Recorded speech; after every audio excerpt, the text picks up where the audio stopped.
hope it's not Cleopatra's cat amongst the pigeons. Very good. Well, it was more of an asp, wasn't it? Wasn't it an asp, Cleopatra? But anyway, mate, I think it's extremely. This game is winnable for New Zealand. They've got the belief now. I mean, I think belief is key with this team. We've all seen the players that New Zealand can call upon, and often they've been less than some of their parts. But I think the belief that you saw that team get after the Iran game, and the fact that after that game, nobody's come out and said, oh, how great it was, we got a draw. All of them went, we should have won that. And that makes me think that from a mentality point of view, they've taken it to a different level. So, Daniel, you've got a lot of stats about upsets of this World Cup, and maybe this could be another one. I mean, to be honest, even a draw here sets the table pretty well for New Zealand. Well, I must admit I cheated about 5 minutes ago when I went to ChatGPT, so there'd be a big asterisk on this, but it seems if you base it on the FIFA World Rankings, 47% of the games have either been a draw or a win to the lower ranked side. It's made fools of us, the predictions. Chris, though, you ran a very eagle eye over Egypt. They left you very impressed. Well, what impressed me the most is the Egyptians are a very well-structured team. They've got very, very strong professional players. I mean, the Egyptian league itself is a very strong league. Brilliant, yeah. But it's the integration of the front three that most impresses me, and the goal they scored was an absolute class. It was a V run from the left winger, created by a great ball from Mo Salah, went right across on a horizontal ball across the box, and he finished it out perfectly.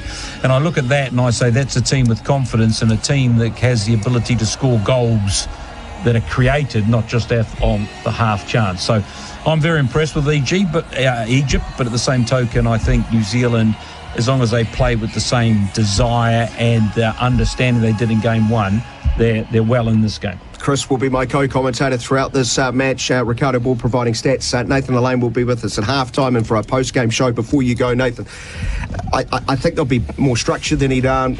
There was that asterisk across Iran because of that very tumultuous build-up.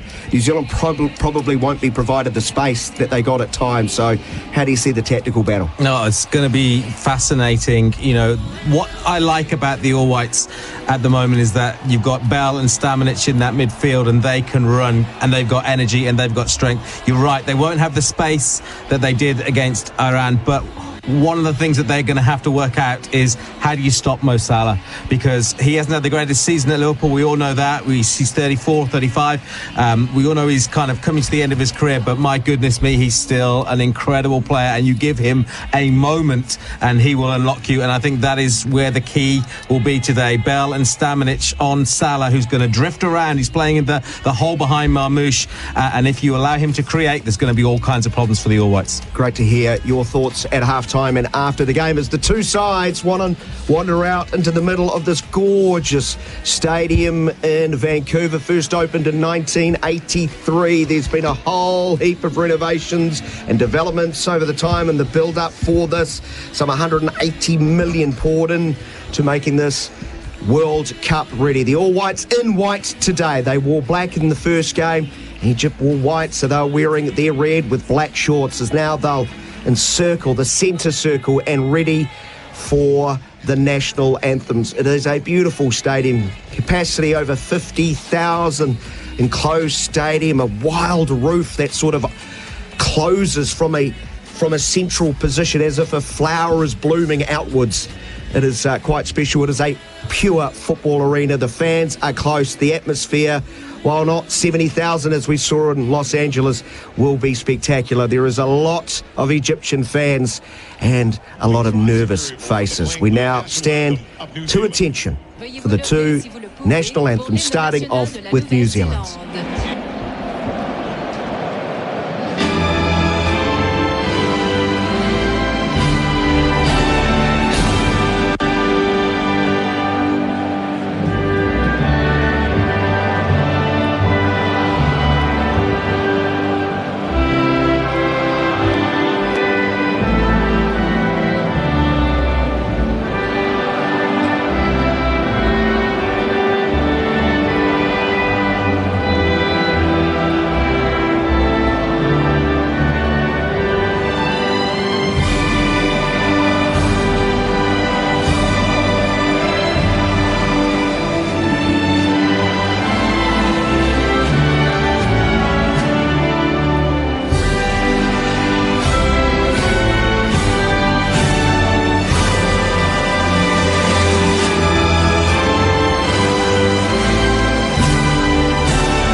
A lot of proud Kiwis in Vancouver kissing the badge, whistling, clapping, cheering their side on. Now it is time for Biladi, Biladi, Biladi, the national anthem of Egypt. My homeland, my homeland, my homeland. L'hymne national de l'Égypte.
Booming roar across BC Place, Vancouver, almost set, almost ready. Chris Milicic alongside me, Daniel McCarty, as the two sides will now shake hands. Let's talk about Egypt, Chris. 7 times champions of Africa. They have dominated African football for so long, but at the World Cup it's a whole different story. They first appeared in 1934, would have played in 1930 if they didn't miss the boat, of course, famously, but yet had still not won a game at a FIFA World Cup. I'm sorry, I can't help but think all of the pressure is on them. They are expected to end that, 90-plus barren spell. Yes, you would expect the pressure will be on Egypt, but at the same time, a professional footballer looks at this is a great opportunity to win, and the pressure doesn't matter. World Cup wins, until this World Cup, weirdly, have been extremely difficult for most countries to get a point. I mean, we've got, teams drawing with Spain and Uruguay drawing this morning. All these teams are changed because of the style of football that's evolved into what we're facing now. So this is probably the first World Cup where you've seen the minnows consistently getting results. And there's a whole series of reasons for that, but this is, I think, for Egypt, the pressure for them now is to qualify a bit like New Zealand. And no matter what happens today, you've still got the capacity to qualify even if you lose today, because that's all going to go into that last game. So I would imagine there's very little pressure on Egypt, and they'll be feeling the same for New Zealand. The referee today from the United Arab Emirates is Omar Al Ali. He'll be helped out through the assistant refereeing of his countryman Mohammed Al Hamadi and Qatar's Talib Al Mari. The video assistant referee is Mohammed Obaid Kadim of the United Arab Emirates. He'll be assisted by Sean Evans of Australia. Let's get to the starting lineup, starting off with Egypt. Shubair will remain in goal for his 12th appearance for his country. It's an unchanged starting 11. Hani, who conceded that own goal, will retain his spot on the right-hand side. Fatua on the left-hand side at left fullback. Fatih and Ibrahim in the centre of defence. In front of them, the hard-working midfield duo of Lachine. And alongside him, Atia. Further up, the goal scorer from game number 1, Ashur on the left, Zico on the right. The great Mohamed Salah will not be running down the wing for Egypt, playing in behind the striker, who is Manchester City's Omar Marmoush. For Darren Baisley and the New Zealanders, he too is entrusted the 11 who got a point against Iran in the first game. Crocombe remains in goal. Kakachi and Payne, the fullbacks. Boxall and Sermon in the heart of defence. Stamanic, Bell, Just, Singh, McCowart, this fluid attacking trio. And of course, the big man up top, 2 assists in game number 1. It is Chris Wood. Our own Chris is Chris Milicic. Egypt are not going to give him the space he was afforded by Iran in game 1. Yeah, I think that they're just going to get tight on Chris. They've realised that if the ball gets delivered into Chris, he's got the capacity to pull it down and play. They're certainly not going to let that happen because their defenders are quite comfortable taking one-on-one or 2v1 on Chris, and it's going to be up to the other Kiwi players to make sure that they're going through the channels and causing chaos to try and get some of that pressure off Chris. But Chris he's used to it. You know, it's nothing unusual. He's been kicked by the greatest players in the world currently playing in the Premier League. So we have to just trust him to do what he does the best. The countdown is on. We are seconds away. Will today be the day for New Zealand and Egypt to break through the glass barrier? New Zealand to kick off, wearing all white, running from left to right as we look at it. Egypt in red with black shorts. Group G is wide open. It is there for the taking after a draw between Iran and Belgium earlier today. A win, and you are likely in to the second round of FIFA World Cup 2026. New Zealand working the ball along their back line, where Sermon looks like he will try to find Chris Wood. In fact, he's gone down the right channel looking for McCowart, who's hovering on that sideline. He gets there, plays a ball in, and almost crept below the outstretched hands of Shobir in goal, and fortuitously for him, it was cleared away by an Egyptian defender. New Zealand retained possession. Now Singh on the right-hand side. He can't get past Fatua, but a positive opening 50 seconds for the Kiwis. Very positive, and they've actually had the first opportunity for something, and they're picking up the ball a lot higher than they were in the Iranian game. They're starting the balls straight away. Egypt starting to struggle. Egypt looked like they're trying to play. The ball from Sherman was what ignited that.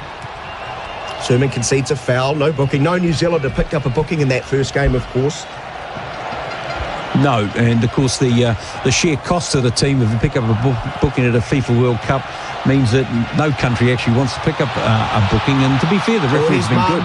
But bursting into the circle, left-hand side of the area, and Sermon was strong, shoulder to shoulder, to saw Marmoush lose possession, and it creeps through to Crocombe.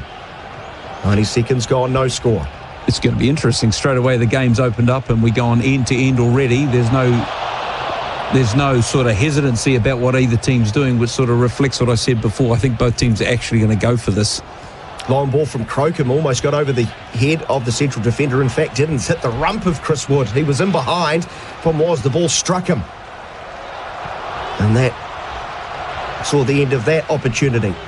Now Egypt trying to build some confidence through passing from their own back line. Fatua, the left fullback, there's a bit of space, plays it down. Sure, goal scorer from the first game. He just has his shirt dragged by Joe Bell and a free kick awarded. 2.5 minutes gone, no score between New Zealand and Egypt. It's interesting that we're going to see in this team. In this game, I would imagine Egypt's going to try and take some sting out of the game by maintaining the ball and try and get the Kiwis to over-press and then trying to get some continuity. But New Zealand, as they showed against Iran, has got no problem with pressing and trying to win the ball much higher. Yeah. And as you said, the ball hit Chris and he would have been one-on-one with the goalkeeper if that had gone through.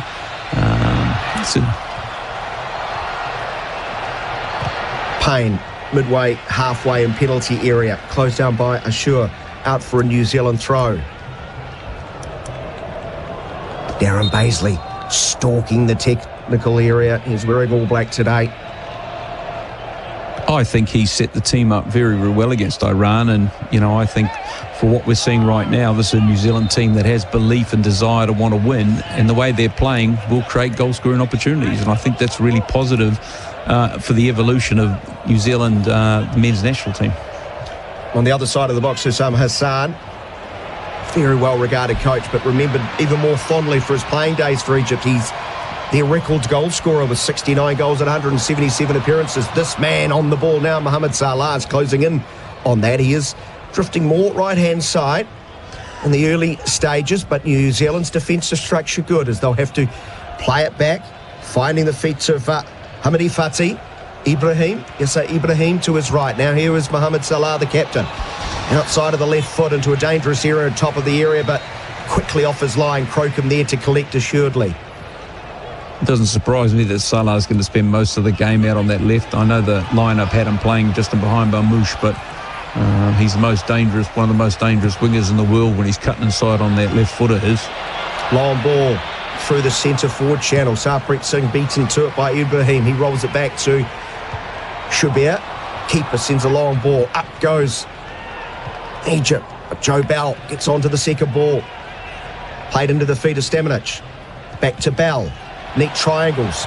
McCowan involved. Stamanic down to the feet of Singh. They're over the halfway line. Nice tidy football from New Zealand, but an Egyptian foot gets in, and here is Mohamed Salah picking it on the halfway line. Listen to that roar in Vancouver when the great man gets on the ball, skips past Stamanic down to central position, 30 yards from goal, into the feet of Marmoush. Poor touch from Omar Marmoush. New Zealand can come away, but the counter press is good from Egypt. The ball will ricochet, fizz into the New Zealand area, out over the goal line. It will be a goal kick, I think. 5 minutes gone. New Zealand 0, Egypt 0.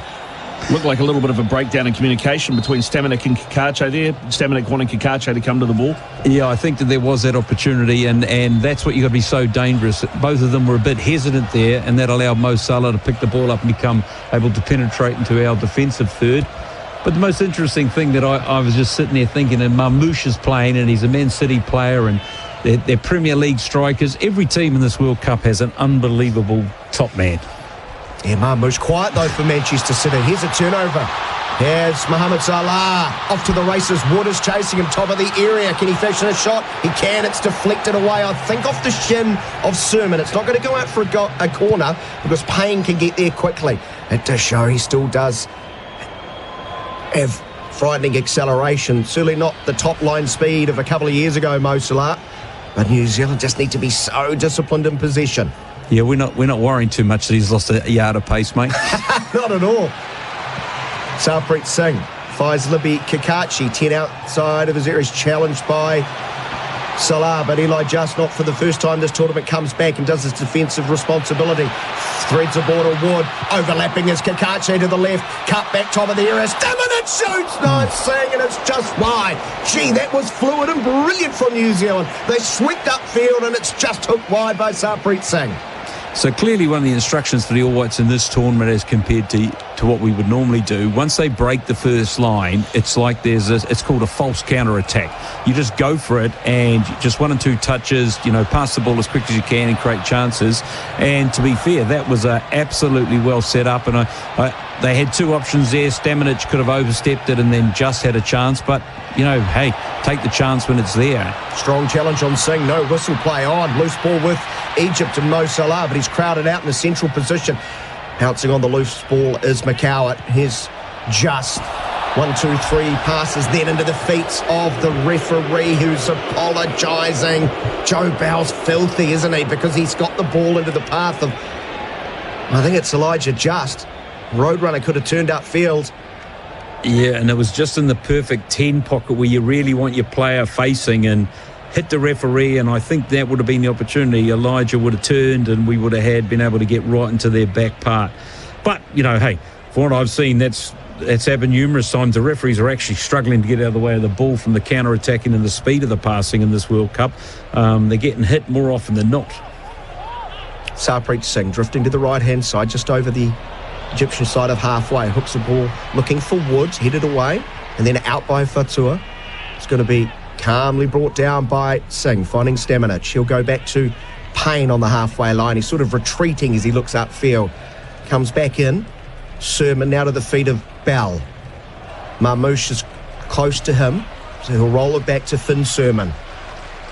Now, the ageless wonder, Michael Boxall, became the oldest OFC player to make an appearance at a World Cup in the first game. As he approaches his 38th birthday, roams over the halfway line, almost gets a nosebleed. Well, considering how young the centre-backs he's meant to play with, him and Tommy Smith, bring the average age up to about 26. He has aged like a fine wine. He really has. Sermon massive future ahead of him. Payne plays it to Singh. Singh, little back heel, dangerous ball. It's going to be picked up by Ashur. Quickly to Fatua, the left fullback. Went back to Ashur and McCowan. Good energy to close him down, forcing Egypt to go back. Into the 10th minute, no score between New Zealand and Egypt. We'll get to Ricardo Ball for a stats update. I'd say New Zealand had more of the ball. The official stats tell us that New Zealand have had 48% of the possession, 35 to Egypt in this new in conflict, I guess you call it, where the ball is up for grabs 17% of the time so far in this game. Egypt working down the right-hand side. Lost out. Eli just wins a challenge, no whistle. Bells plays laterally to the left-hand sideline where Kakachi comes in field. Stamanic looking for Chris Wood, but he had just drifted offside, so he had to stop, put his hand up, say, good option from Joe Bell, but no connection on this occasion. Great momentum in this game already. We've been going not even 10 minutes ticking over in 4 seconds, but both teams have had attacks, both teams are flowing. Nobody's looking to cement themselves into mid or lower blocks. This game could end up anything. Right-hand side of the park, Egypt 30 yards from goal. Sure comes narrow in a central position, lays it off to Salah. Here is Ate. Now Fatua, left-hand side. Ashur's now drifted back to the left. He'll clip it back. Ta now diagonal, looking to switch the play, but that's too much for Hani. Mohamed Hani did his best, the 30-year-old, to sprint and close the distance, but it's crept down over the goal line, and New Zealand will have a goal kick. Almost 11 minutes gone. New Zealand 0, Egypt 0. There's our Egyptian coach, Sam Hassan, is doing some sort of aerobics on the sideline. I think he's trying to send a message with that. Yeah, Looked like he was power walking. But what that message is, no one has a clue.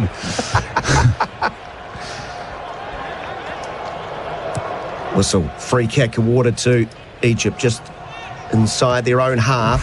Right-hand side of the field, it was Elijah Just. Outstretched arm, judged handball.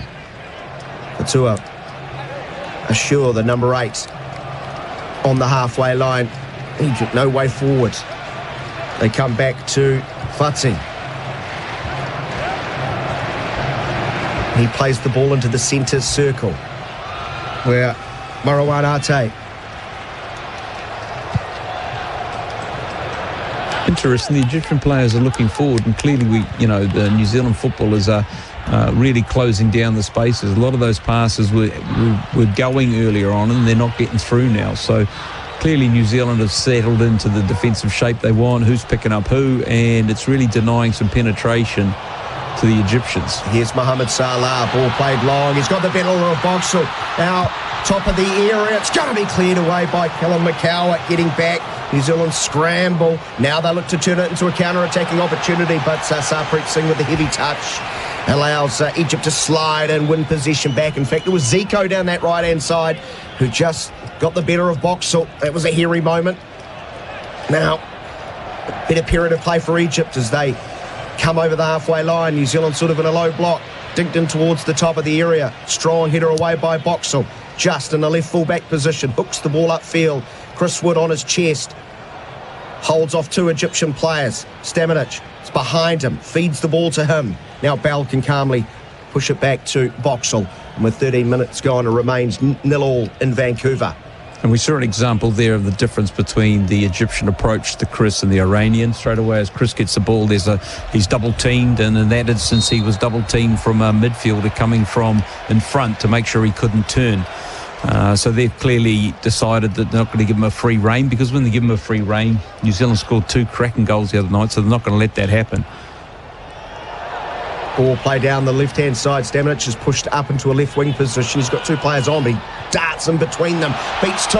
Feeds Elijah just inside the area. Shot on goal. Just turned away. They are looking sharp. No doubt about that. Great work from the New Zealand midfielder Stamanic to feed Elijah Just, and it could have been the first goal of the game.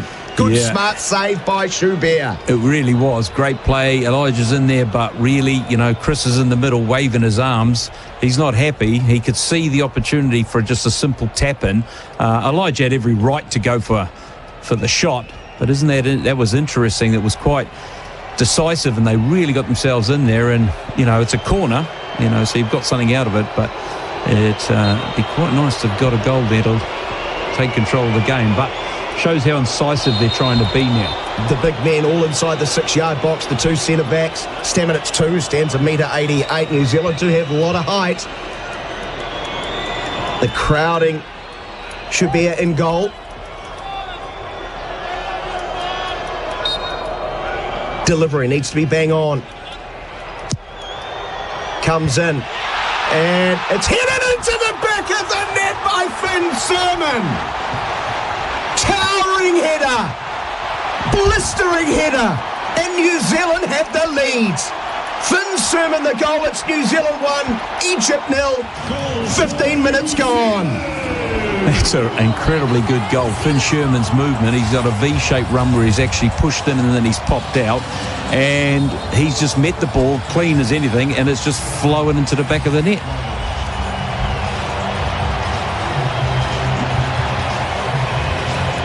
Impressive. He's run across the 6-yard box.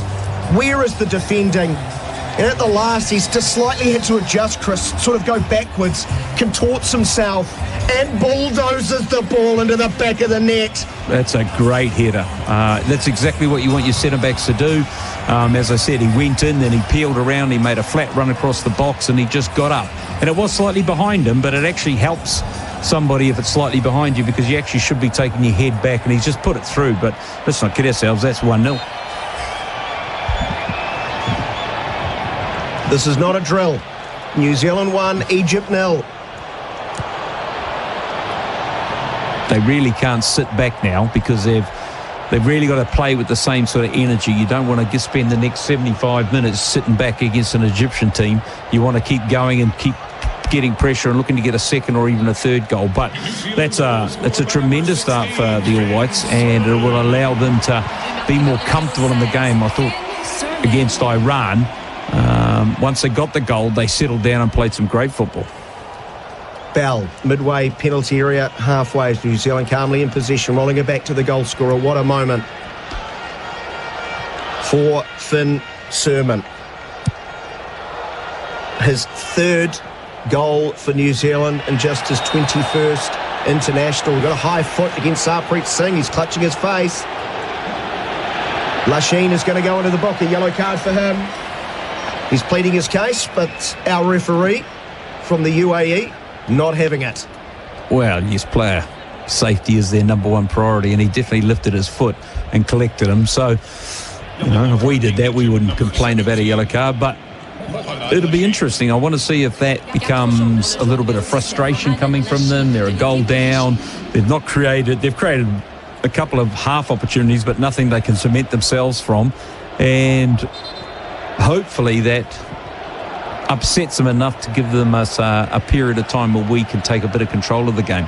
I'd like to see a little bit of control, but we just see the movement here of Finn Sherman, and he's got up really well, but he's collected it clean as anything, and the people marking him have not really followed him. I mean, the two closest to him are about 2 to 3 feet off him, so which is the Egyptian coach will be livid with that. Magnificent header. It's come out like a Sherman tank from Sermon. It is fired in. And an assist from the corner from Club Olympia of Paraguay's finest, Tim Payne, as well.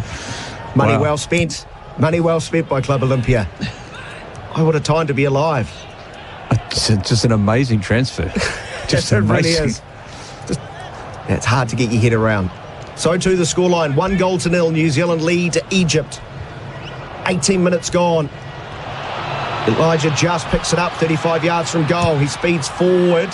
He shoots, deflects away for a throw-in. But I know we disagreed prior, but I think now this is where the pressure could become suffocating for Egypt.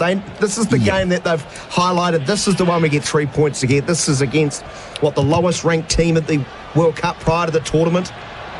They know their history. Yeah, but there's a reason teams don't win at the World Cup, you know, to hang in there for 90 minutes. We've seen the goals that go in the 97th minute, the 96th minute. So, and quality, they do have quality. I mean, you ain't got to get... Oh, here's a ball in from nowhere, Chris, from the left-hand side, and I think it's forced the save at the near post from Schubert. I'm not even sure where that came from. Came from the defender. It's a great. I'd love to get a replay. New Zealand still in attack. Left-hand side, Kakachi stands on the ball and falls over, unfortunately. Now we got a whistle as Sarpreet Singh coming across and grabbing the hips and probably goes in the book and does. First New Zealander to pick up a yellow card at this tournament. Quickly, Egypt go. They got numbers down this left-hand side. Ashur finds Fatua, the left fullback, comes in field, dropping it off to Ate. He's going to shift it to the right fullback. Haney to his right as Zico plays it inside right channel looking for Mo Salah. He dinks it back to his right fullback who was following in. And Egypt are going to win a corner. 19 and a half gone. New Zealand 1, Egypt 0. I'd love to see a replay of how that ball managed to get itself in. I'm pretty sure I'm with you, Ricardo. I think the defenders just tried to hook it. He's tried to hook that back to his goalkeeper. I don't know why you would do that blind in that position, but he has. Corner taken oddly, backwards 25 yards. Now the pro back to the right-hand side, now feeding into the feet of Mo Salah. Back to goal, right on the edge of the area, the right-hand side of the area that is. Back to Haney, good ball in, up they go, and it's sliding off the head. I think of Zico, he's pleading for a corner. He might have got it too. So corner coming to Egypt as they build some pressure. 20 minutes gone, quickly taken. Chris Milicic waving his hands wildly. What have you spotted? I saw two Egyptian players running to the corner flag and all the Kiwis standing in the middle not bothering to go. And the least thing you want to do, because in that last corner they gained, they didn't choose to put the ball into the 6-yard box, which generally says to me they don't trust they're going to win the ball, so they're trying to move players before it comes in. Oh, it was Ricardo. The defenders tried to play it back to the goalkeeper, and McCowart's got in the end and tried to hook it in. Weird. Probably the weirdest goal of the tournament. Although that Cape Verde goal against Uruguay might... Yeah. Great day of games not going to plan. Iran and Belgium, who play in this group, of course, 0-0 earlier today. And we've seen Uruguay and Cape Verde again picking up a point. 2 goals apiece. Ball back to Crocombe. Eyes back on the action. Vancouver, New Zealand lead through that Finn Sermon goal. Long ball looking for Chris Wood. He goes up. Fati loses sight of it, but luckily for him, his teammate is across to collect now with Hani, the right fullback, has sliced his ball down the right-hand side hopelessly. Zico screaming at him, so play it to my feet. They look actually quite a bit concerned. I mean, they're playing balls that I would never associate with an Egyptian team. We've now got the, whatever they're calling it, drinks break or whatever we're calling it these days. Break. Yeah. But the reality is, this doesn't look like an Egyptian team. In the last 5 to 10 minutes, they've looked a bit nervous. They've created a few chances where you go, So early on, they started to keep possession. They moved the ball really well, and they nearly just gave New Zealand another goal with a random pass back that McCowart looked as surprised as anybody to get on the end of it. Well, the first goal has been so important to Egypt throughout qualification. They only conceded 2, unbeaten in qualification. You wouldn't label them a high-scoring, free-scoring side. One they thought was going to be enough against Belgium until Romelu Lukaku came in, threw all of that hulking frame of his in the area and forced Haney into that own goal. Right, let's check in on the stats as the players have a drink. New Zealand, at the hydration break, are up over Egypt by 1-0. Ricardo Ball. Yeah, they are, and they've done it with 36% possession. Egypt are eking that now with 47% of the possession, but in terms of attempts on goal, New Zealand edged that by 5-3. And a stat for you on our goal scorer, Finn Sermon is now the second youngest goal scorer for New Zealand at a World Cup at 22 years and 271 days, just behind Winston Reid. Winston Reid was 21 years old and 347 days. And got a big move after a World Cup. He did. Got a big move. He went from Denmark to East London. That's true. For some reason, I had in the back of my head it was Winton, but... Well, used to hold basically every record. Yeah, but did he score in the 82 No, it was World Cup? Sumner and Wooden. That's right. Sumner and Wooden in 82, of course. I've got the China goal in my head. There you go. Yeah. And this drinks break is basically going to allow the Egyptians to settle down. And I can understand why so many people are quite unhappy about it. New Zealand was quite dominant now. We're likely to see a completely different sort of settled down side. The Egyptian coach is in the middle of that huddle and he's going mental. He's not happy at all. He's yelling, he's waving his arms, he's got his pads out, and he has managed to reset his team. Well, that's what happened in the first game against Iran. It was very similar from their coach. He was very vociferous in the way he was barking at his team. And it worked. New Zealand had that great opening sort of 24 minutes, but didn't quite have the same sort of positive effect on the game after they came back from the hydration break. Let's see if Darren Baisley is able to inspire his team to keep this positive start. Great looking scoreline right now. New Zealand 1, Egypt 0. It's an amazing scoreline when you think about it in a game that's do or die. Well, not do or die, but if you win, you take control of a group at a World Cup. That's just an unbelievable thought we're sitting right now. So New Zealand will start play after a win out over the sideline. Libya Kakachi to have a throw. Play to resume 5 metres inside the Egyptian half. On the left-hand side of the field. New Zealand running from left to right. Picture that in your mind's eye. Wearing all white.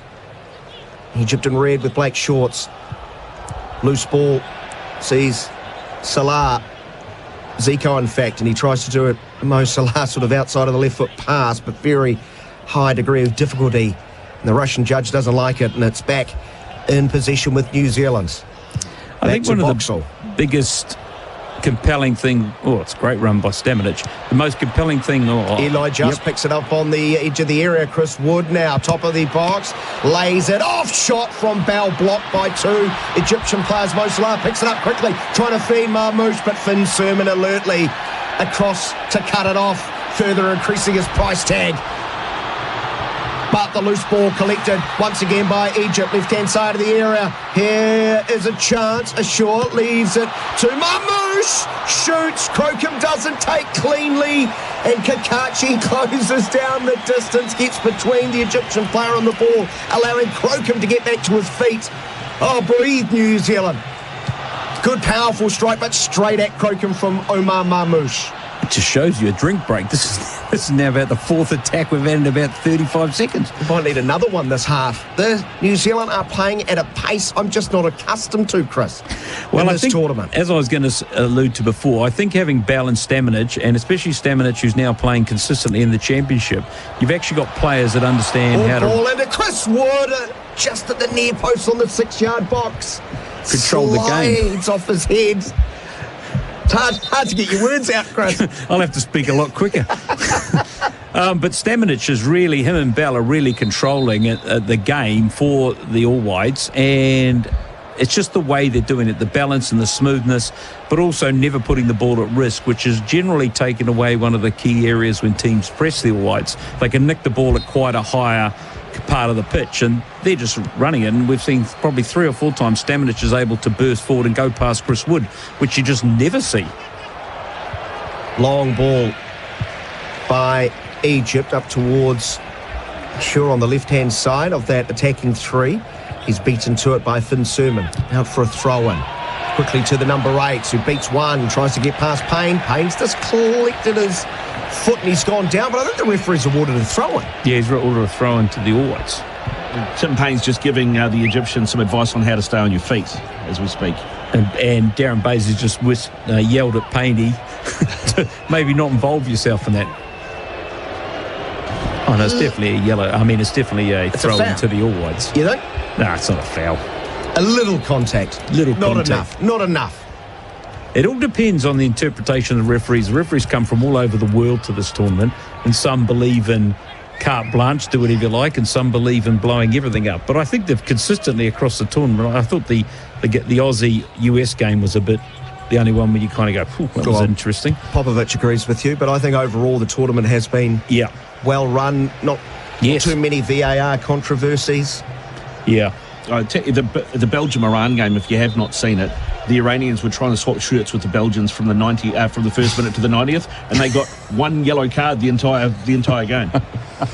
Throw into Egypt, 5 metres shy of the halfway line on their side of the park. Sloppy ball into central midfield. Joe Bell gobbles that one up. 29 minutes gone. New Zealand lead by 1-0. Finn Sermon with the goal. Towering bullet header from a corner from 6 yards out. Chris Wood, nice nod on. McCowett nodding back into central position, but no white shirt there. Here's a foul in the back of Mohamed Salah. Boxall. Salah gets up quickly, has a little chat to the referee about something. Well, I think he thought that, I think it was Stamenic threw a ball away, but which is always lovely, you know, that they're saints and everyone else is sinners doing the same thing. Ball back with Fatih. Left-sided centre-back. Finds Yasser Ibrahim on the right-hand side. Now to Hani, the right fullback, playing down the line, but coming across Stamenic. He gets across the turf. There's a whole heap of work. Pushes out to that left flank and pushes it out over the sideline. A throw into Egypt. As we approach the half-an-hour mark, Vancouver, New Zealand up by 1-0. I think this tournament could, Stamenic is the one Kiwi player that no one really talks about, but I think this is really cementing who he is, and it wouldn't surprise me if we see a transfer coming in for him in the window. He's big, he's mobile, and he's got a technical range that English Premier League teams would love. And alongside Bell, here's the one who is charged with pushing up and joining in. Bell will sit deep, clean up a lot of the loose stuff, but Stamenic does have that athletic ability, no doubt. Here's Haney, right-hand side, looking for Mohamed Salah, back to goal, 35 metres from goal. New Zealand won't mind if he touches it there. Now, it's Zico. Zico is filthy with the officials. He wants the throw on. It's going to be a New Zealand throw. Mustafa Zico, 4th international. 2 goals. Was first called up in 2022, but only made his debut in 2026. And scored on debut, so he's had to wait his time. He's not a young'un either, at 29 years of age. Interesting, it's his 4th game. He's played both at the World Cup so far. Haney lays it off. Lachine into the feet of Salah, trying to drive past 2 New Zealand defenders. Kikache and Boxall good enough to clear the ball and send it down towards Chris Wood on the halfway line. Ibrahim gets in front. Second ball, who's going to come down with it? It's going to be Fatih in the middle of the field. To his left fullback. Fatua plays it into Marmoush. Marmoush dancing feet, betting 1-2. He couldn't get past the other 2. It was a box of all whites around him. That would have been spectacular. Just watching this, they really need Mo Salah to do something to unlock what's going on. They're trying to play through, but they're lacking that sort of fluidity you would expect that would break down a very, very connected defence. So I would, and nobody's really playing in the 10 pocket, which was where the expectation was Mo Salah would be there. But right now he's sort of more of inside right, if anything. Yeah, sort of.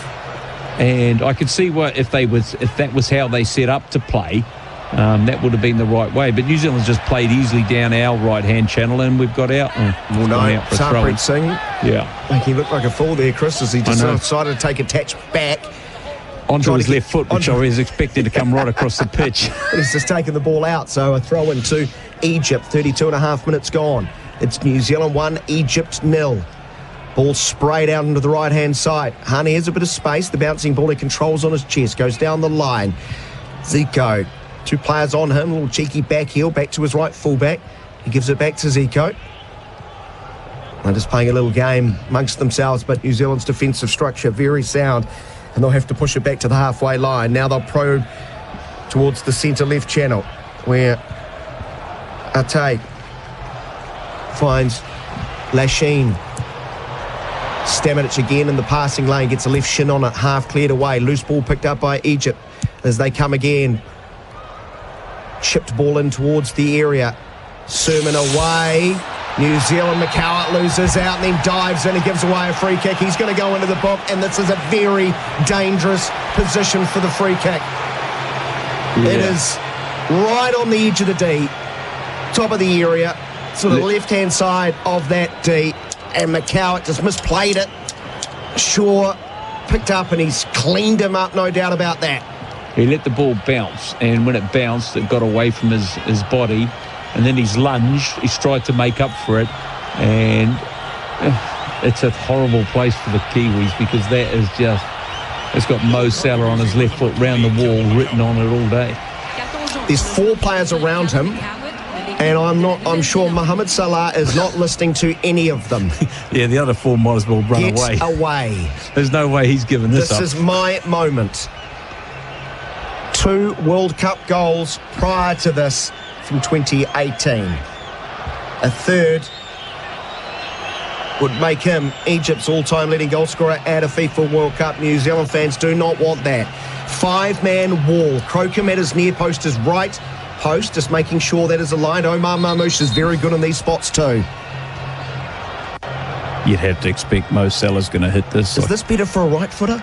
No, it's all left foot here, because he can either go round the wall or he can cut it over the wall, and it depends what Crows does. Yeah, see? It's going to be Marmoush flicking it back to Mohamed Salah, who bends it just wide. Crocombe was centre right in his goal, centre left in his goal, had to go to his right. I think he might have had it covered, but Mohamed Salah couldn't quite get the bend.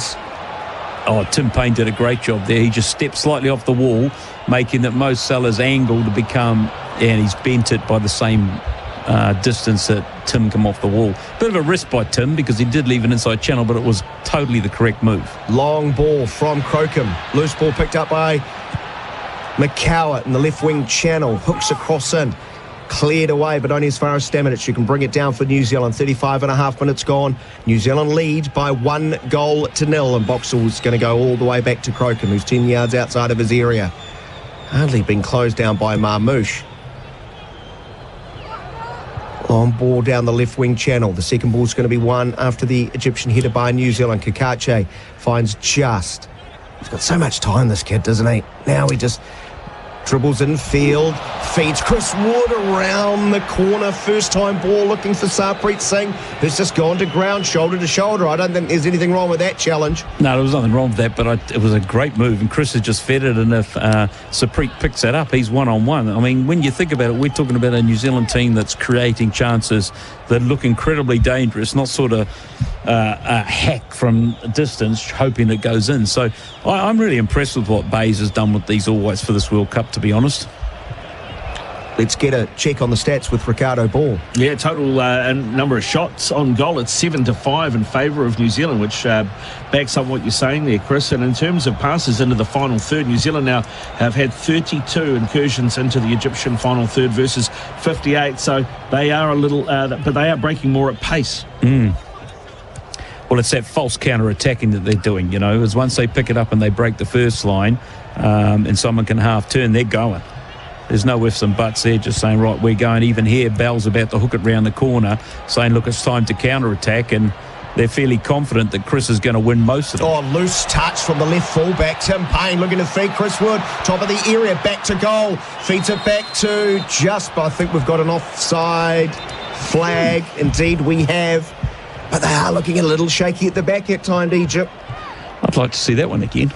The one thing that I think that a lot of people don't understand, it's actually quite difficult to defend a properly long, direct pass. It's not a long ball, it's not aimless football, but it's quite difficult because the striker of Chris Wood's size can get in the line of the ball, and there's nothing you can do about it.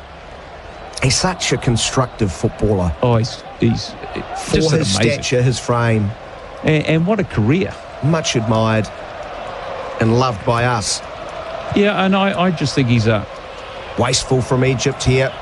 Bowell plays quickly. Sorry, Chris. Over the halfway line, Kakachi. Sings further forward. Chris Wood's actually in a deeper role. He will find Singh. Running away on that left-hand channel. Has to come back. Finds Eli just 30 yards from goal. beats one, feeds Kakachi. Outside him is Singh. He bends it in, looking for Chris Wood. Good keeping by Shubear, had to come off his line. He's got two hands just above Chris Wood's head, palmed it up, and then caught it, and then goes long. Now a race. Marmouche against Sermon. Sermon too strong. The Sherman tank's done it at both ends. Goalkeeper did a good job there because it was a goal otherwise. Chris was posted, it was dropping down, and he sort of fumbled a little bit at the beginning, but he managed to get both hands on it. But isn't that it's an indication of the All Whites' willingness to put balls into dangerous areas. One goal separates these two sides after 39 minutes. One goal separated them the last time they played.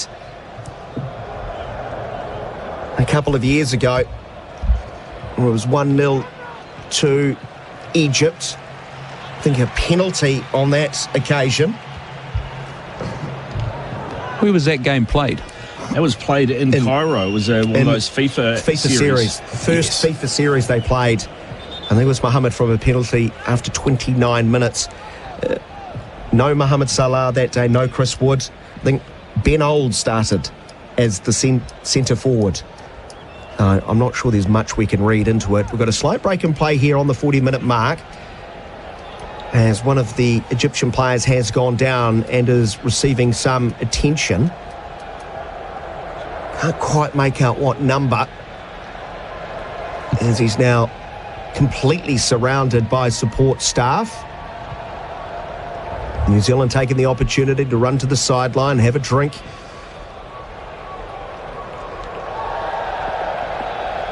I didn't see anything happen there.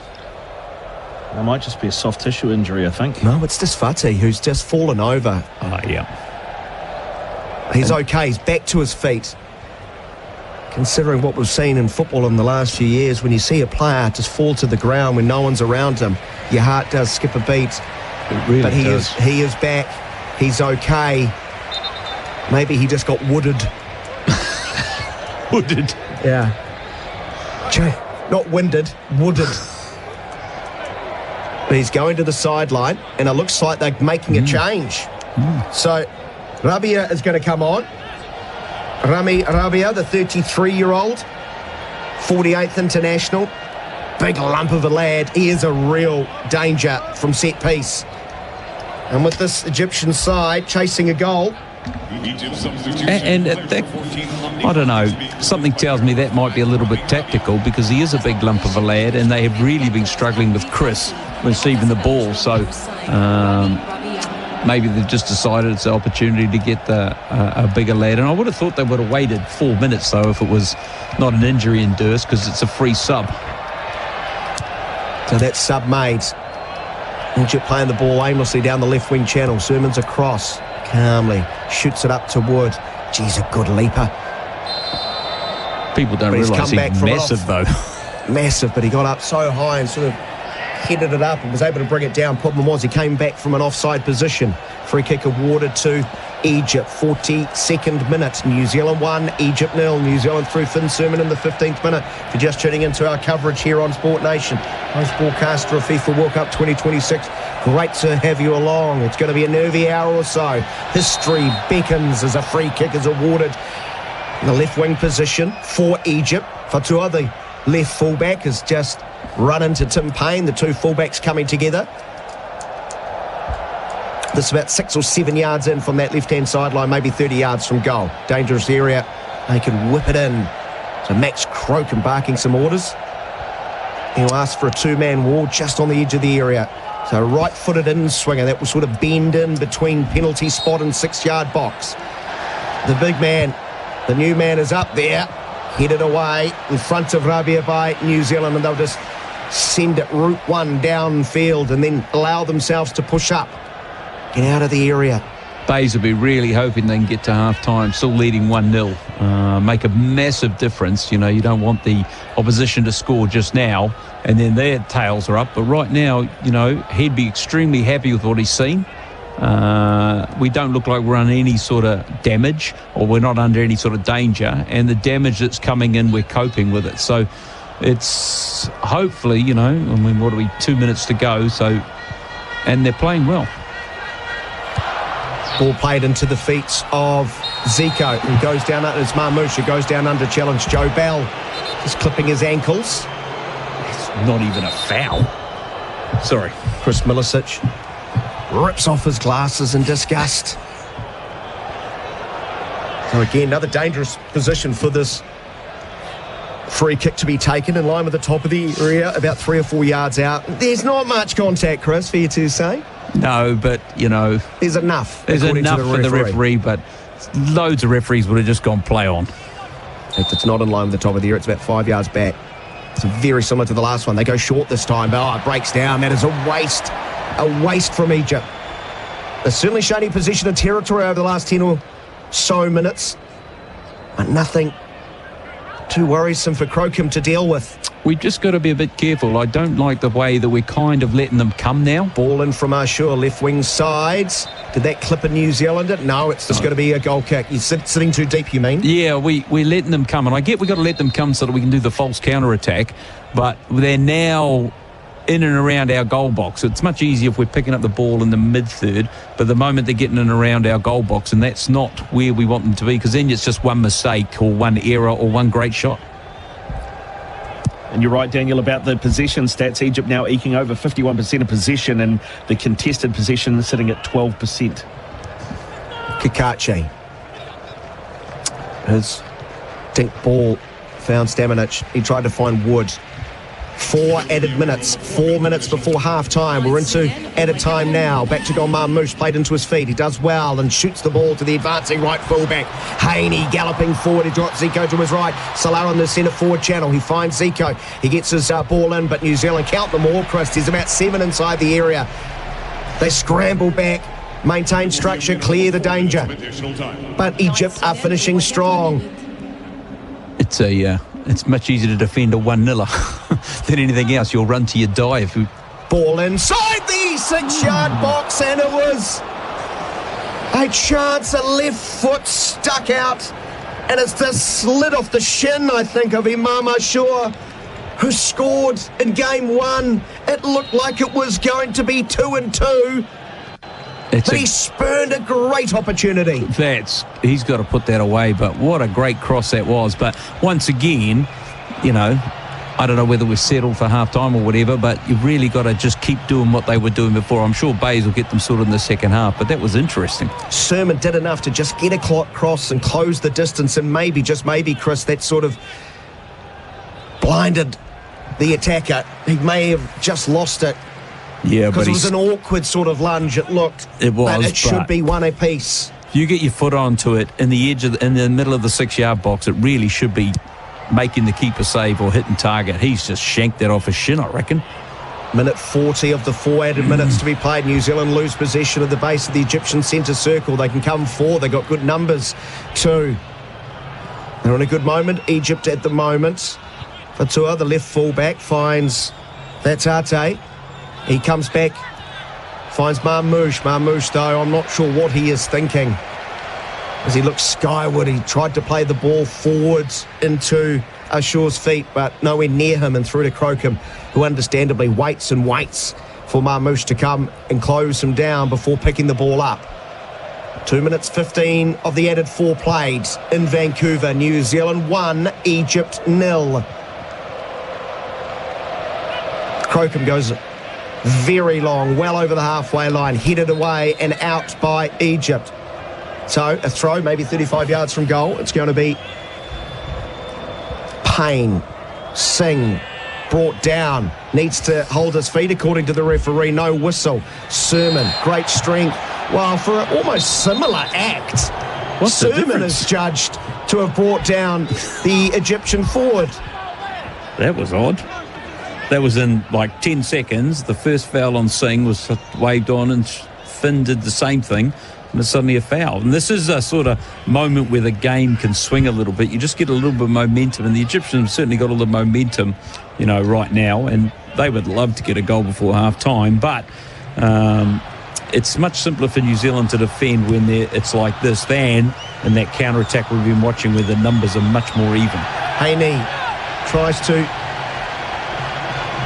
get past Elijah Just, but cannot. It's out over the sideline. New Zealand to throw. 3 minutes 30 of the 4 added. Kakachi goes quickly down the line, nodded on by Wood. Ball spits back into a central position. Macau tries to give it back to the New Zealand captain. Elijah Just goes back, keeps it in. No, it's out for a throw-in. Final seconds of the first half. New Zealand up by 1, but Egypt finishing strongly in Vancouver to end the first 45 minutes. Ball played out onto this near touchline with the left winger. Ashur has Fatua, the left fullback. No way forward. He'll come back in. He'll fight Arte. Arte finds Rabia, the substitute, but the whistle sounds. The first half comes to a close, and New Zealand have the lead at the break. The bulldozing Finn Sermon from the corner. A powerful header after 15 minutes has given the All Whites the lead. You can taste it, you can feel it, Chris. You really can, but that's a tremendous half by the All Whites. It was probably in their last sort of 7 or 8 minutes, including extra time, where the game sort of changed. So Sermon's goal has New Zealand in front at the half.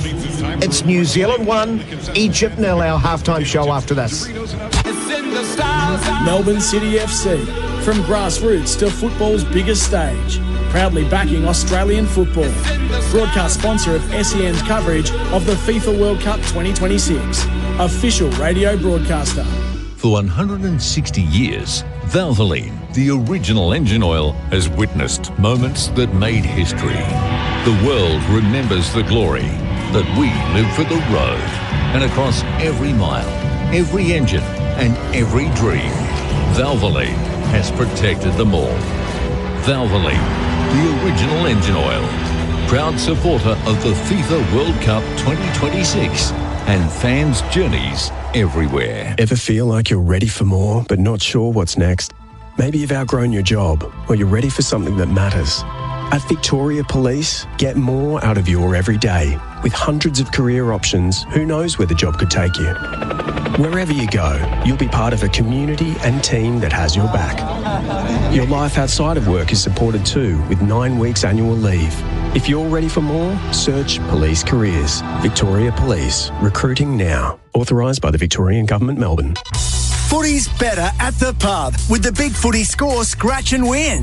Download the Pub Plus app and head to your local Pub Plus venue on game days for a chance to score over $500,000 prizes, including a footy trip to Vegas. Why watch from the couch when you could be winning? Download the Pub Plus app today. Oz residents 18 plus, 1 entry per transaction. See bigfootyscore.com.au for TCs, permits and participating venues. Drink responsibly. Get more from your local, get Pub Plus.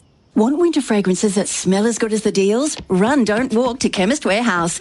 This week, pick up Coach by Coach 30ml EDP for just $39.99. For something deliciously floral and fruity, get Cora's Midnight Dahlia 50ml EDT, now $59.99. Now something spicy and woody, get Victor and Rolf Spice Bomb 50ml EDT, only $89.99. And the captivating Rabanne Olympia 80ml EDP or Parfum is now from $119.99 each. Chemist Warehouse. Great savings every day. It's official. 3 of Australia's biggest players, Money Magazine, Finder and Mozo, all declared Host Plus the best super fund winner. That's 3 big wins for your super. 3 from 3. That's a plus. Awards and ratings are only one factor to consider. Issued by Host Plus Pty Limited. General advice only. Consider the PDS and TMD on our website before deciding. Search Compare Host Plus today. For over a century, Cyclone has armed Australians with the strongest, most reliable garden tools. Trusted by trade professionals and home gardeners alike, Cyclone tools are engineered for superior performance in tough Aussie conditions. When you pick up a Cyclone product, you're holding a tool made to perform and made to endure. The #1 name for Australian garden tools, Cyclone Tools. Available at Bunnings Warehouse, Mitre 10 and independent garden retailers. Here's another powerful reason to choose Tyre Power. With more than 290 stores right across the country, we're Australia's biggest group of independent tyre retailers, which means our buying power gives you the power of lower prices on a huge range of leading tyre brands. Get the power to save on your next set of tyres at Tyre Power. Visit tyrepower.com.au or call 13 21 91 for your local independent owner.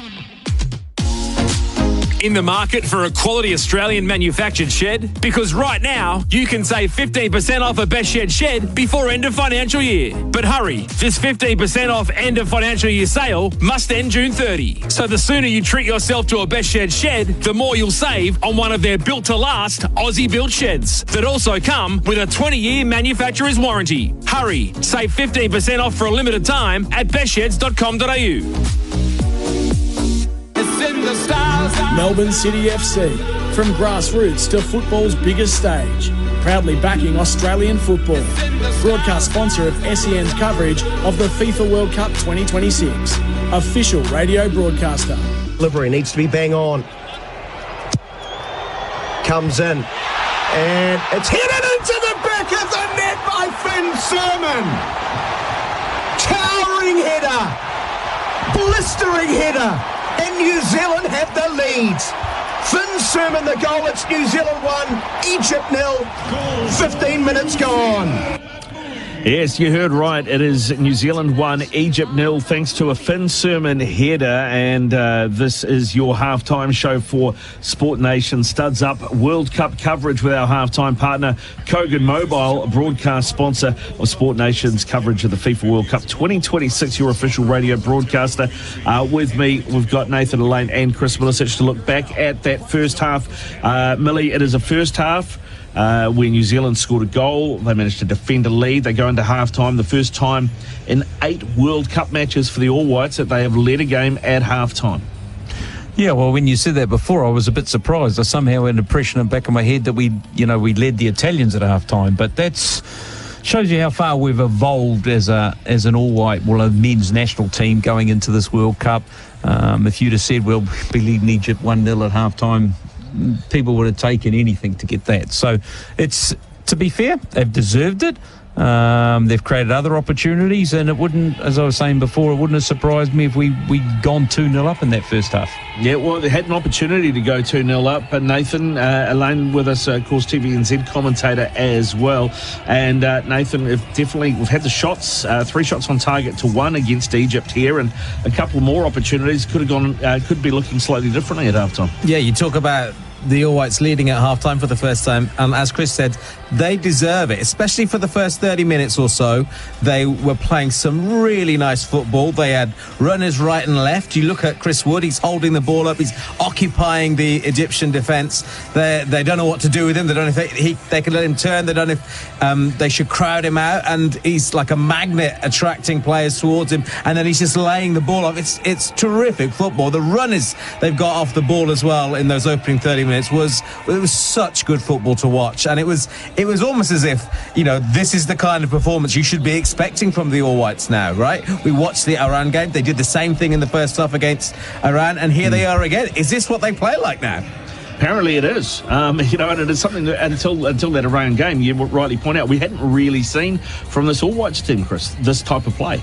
Well, I said a few weeks ago on the radio, I thought the loss against the Haitians was the best thing that could have happened, because they went and played England, and England made them have to defend in a really great shape, and I don't know how much it influenced, but I've noticed since that game the attitude in the team is significantly different when it becomes closing down the opposition passing lanes. And if you keep winning the ball because you're defending properly, you can spring counter-attacks. And I think we've seen it. See there, I mean, we're just watching a replay. Elijah Justice could have pulled it, got a shot off, keeper's made a save. And that only comes from when you're defensively really sound. Yeah, defensively, they've looked reasonably good through most of this first half. What do you think the conversation is at half-time? Simon Elliott, no doubt, will be in there along with Darren Bazley talking to this team. Well, I think it's more of the same, please, gents. I mean, as Chris was saying in comms there, they did start to sit back a little bit and let the Egyptians come onto them. So I think, you don't want to start like that in the second half. You want to make sure you're front-footing it again. You're using those combinations you've got. There's a long, long way to go in this second half. The quality of Mamouche and Salah, etc. So, not inviting the pressure and going for it is crucial. Our halftime partner is Kogan Mobile. Get awesome prepaid plan bargains at Kogan Mobile. Kogan Mobile, good call. Broadcast sponsor of Sport Nation's coverage of the FIFA World Cup 2026. Your official radio broadcaster is Sport Nation. We'll be back with more after this. Melbourne City FC, from grassroots to football's biggest stage, proudly backing Australian football. Broadcast sponsor of SEN's coverage of the FIFA World Cup 2026. Official radio broadcaster.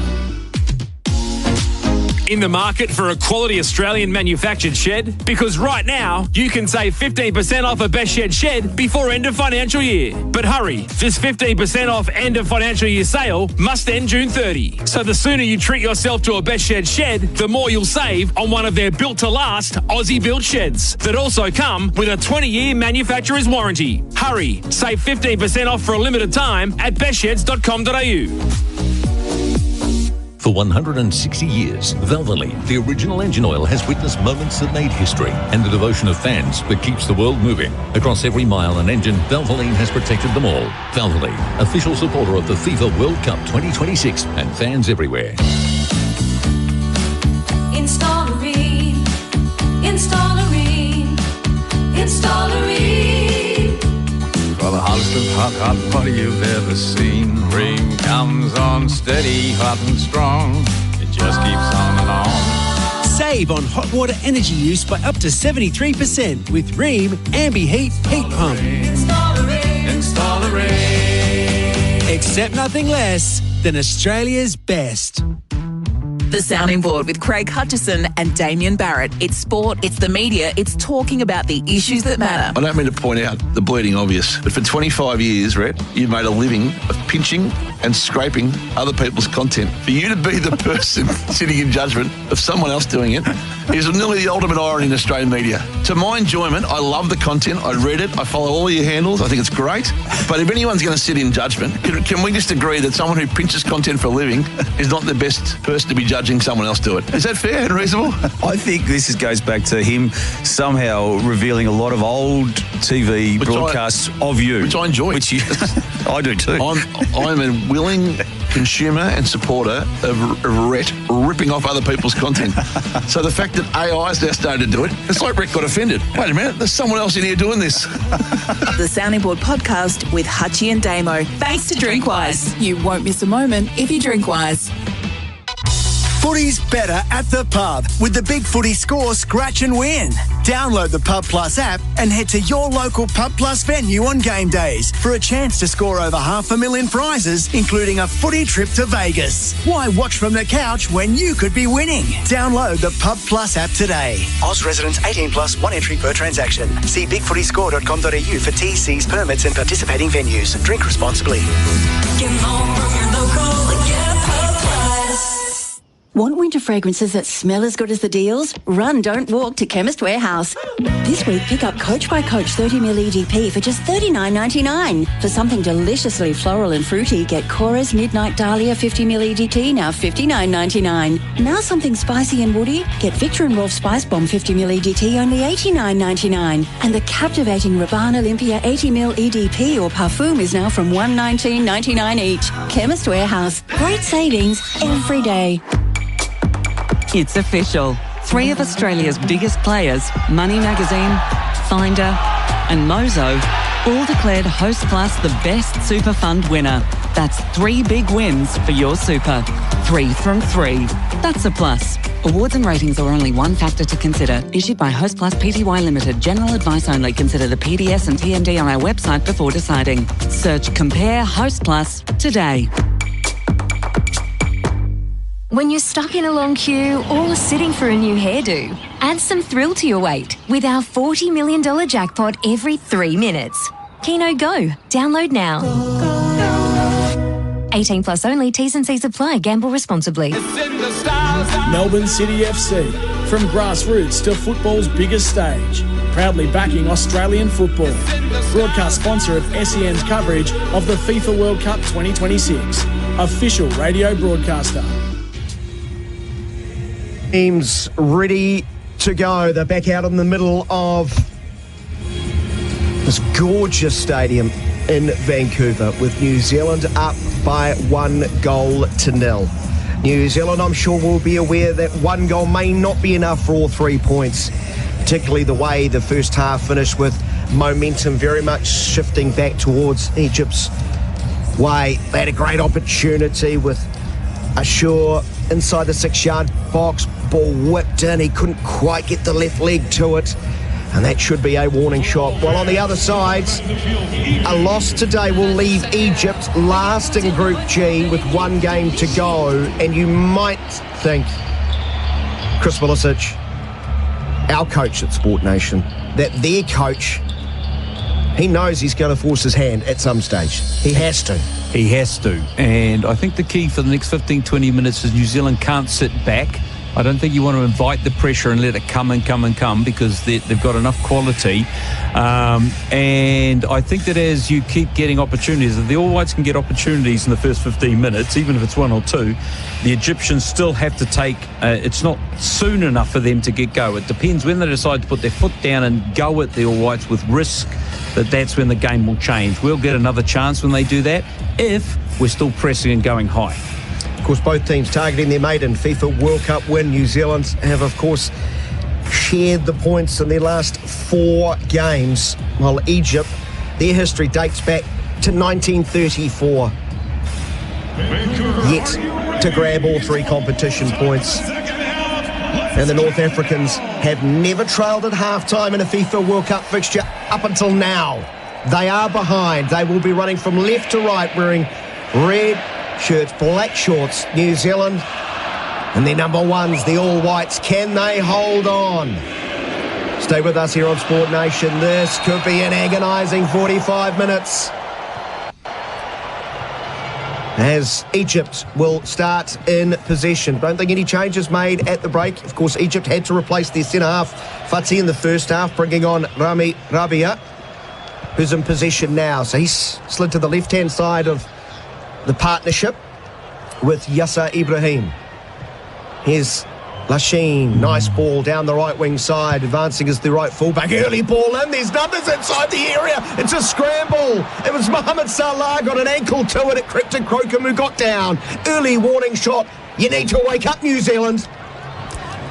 Yeah, that was interesting. The All Whites sat off and allowed a pretty diagonal ball, well, not a diagonal ball, a straightish ball down the channel without any pressure. So if we're going to sit off like this, we're actually inviting too much pressure, and yeah, players aren't stepping out like they were. So let's just see what happens, but it's certainly changed. Now there's space on the left-hand side. Ashur drops the shoulder, gets towards the byline, looking to cut back. He does, back onto his right foot. He's got numbers. He comes back in centrally, diagonal ball towards Mohamed Salah. He's not going to win that header as Boxall calmly gets up, heads it away into the path of Marmouche, who's brought down 30 yards from goal in a central position by McCart. He's got the hands out, palms extended. And what's that about? The referee awarding free kick. I must admit, the Mexican referee in game number 1 I thought was simply excellent. Consistency, let the game go. There's been a little bit of confusion with some of these fouls, as now Egypt gets another chance. It's certainly within range. It's at the back end of the range for someone like Marmouche. It would be more challenging to score this. I'm not saying they can't, but here's the strike, and he's dragged it wide into the left. Just pulled it away. Again, it was dinked with the first touch from the free kick. They went quite quickly. New Zealand were not set. Yeah, Egypt certainly come out here to go, and they're going to try and get the goal they need as soon as possible. And to be fair, New Zealand's come out of the blocks not quite with the same level of intensity. But most interesting, I think the one thing that could affect this game is the fact that the Egyptians had to have a substitution in the first half. They've only got 2 more windows, and that could really affect their ability to change the game. And just on that, Rami Rabia, who has come on the centre-back, when these two teams met in that FIFA window in 2025, he came out as man of the match in that 1-0 win. He's in position now. Yeah, this is different. They're carrying the centre-backs carrying the ball into the guts of New Zealand's front 2, therefore opening up channels in other places. So, yeah, I think that New Zealand haven't really come out of the sheds that well. Yeah, all sitting behind the halfway line. Chris Wood furthest forward is looking to press. Ibrahim to the right-hand side they go. Played into the right wing channel. Mohamed Salah running from a central position out.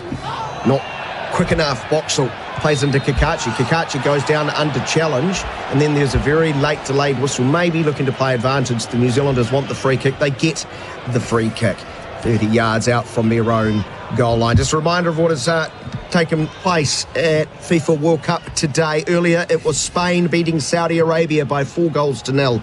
Belgium and Iran in Group G, of course, alongside New Zealand. Egypt played out a 0-0 draw, making this an even more high-stakes game for New Zealand, while Uruguay and Cape Verde have finished at 2 goals apiece. New Zealand lose possession, 40 yards out. Sarpreet Singh, not for the first time, dispossessed. Marmouche shoots from the top of the area, ricocheting now right across the face of the area. Cross nicely as Kakachi gets in front of Haney.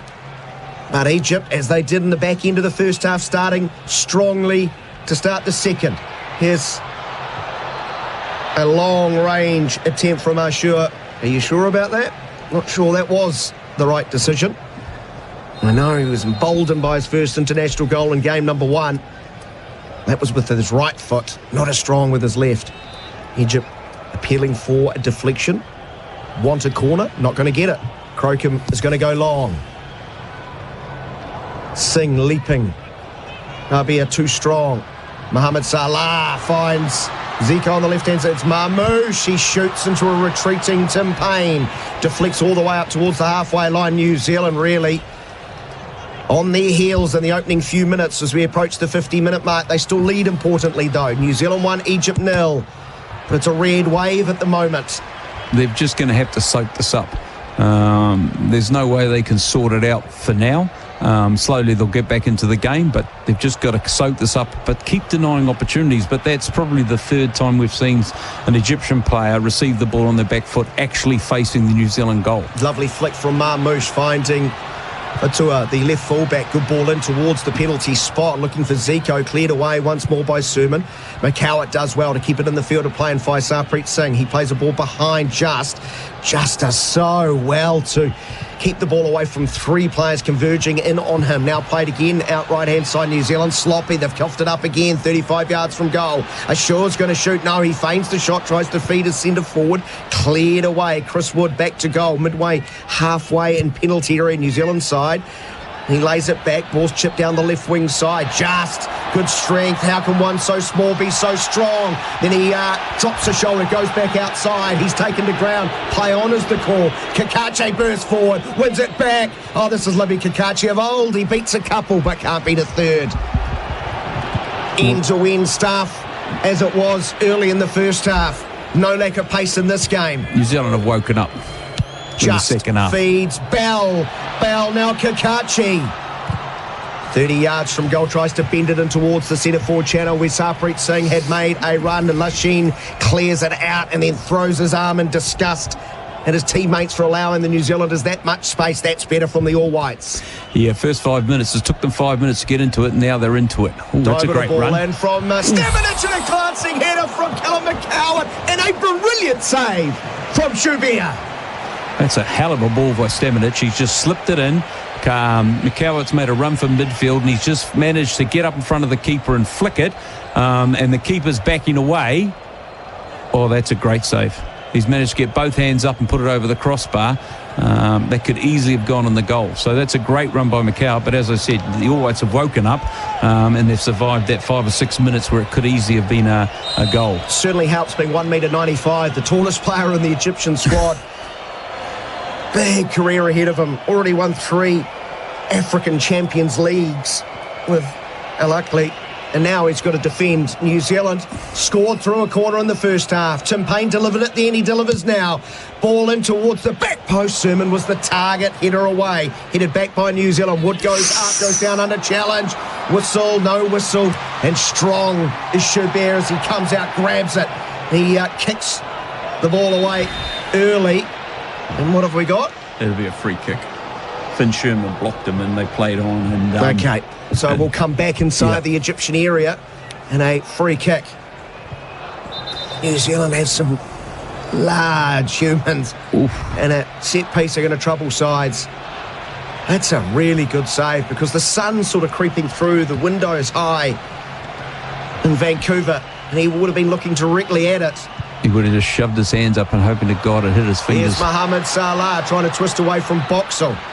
Says no. Now gets a ball in from the left-hand side of the area, across the face, along the carpet, but just swept away and out. Egypt playing with more intensity and pace. All the throw-ins are quick. Free kicks are quick. They want to up the tempo. They need to. Yeah, and what they're doing is they're playing in the 11 and 7 pocket. They're coming inside and they're helping it around the corner to the overlapping fullbacks, which is causing quite a big problem and therefore nullifying Elijah Justin McCowart's ability to put pressure on their own fullbacks. It's quite a clever change, actually. Now back at the base of the New Zealand centre circle is their centre halves. That's how high they are. New Zealand are sitting very, very deep. Marmouche pirouettes away from Payne. To his left is Fatua. Back to the number 22. He comes in centrally. Ashur.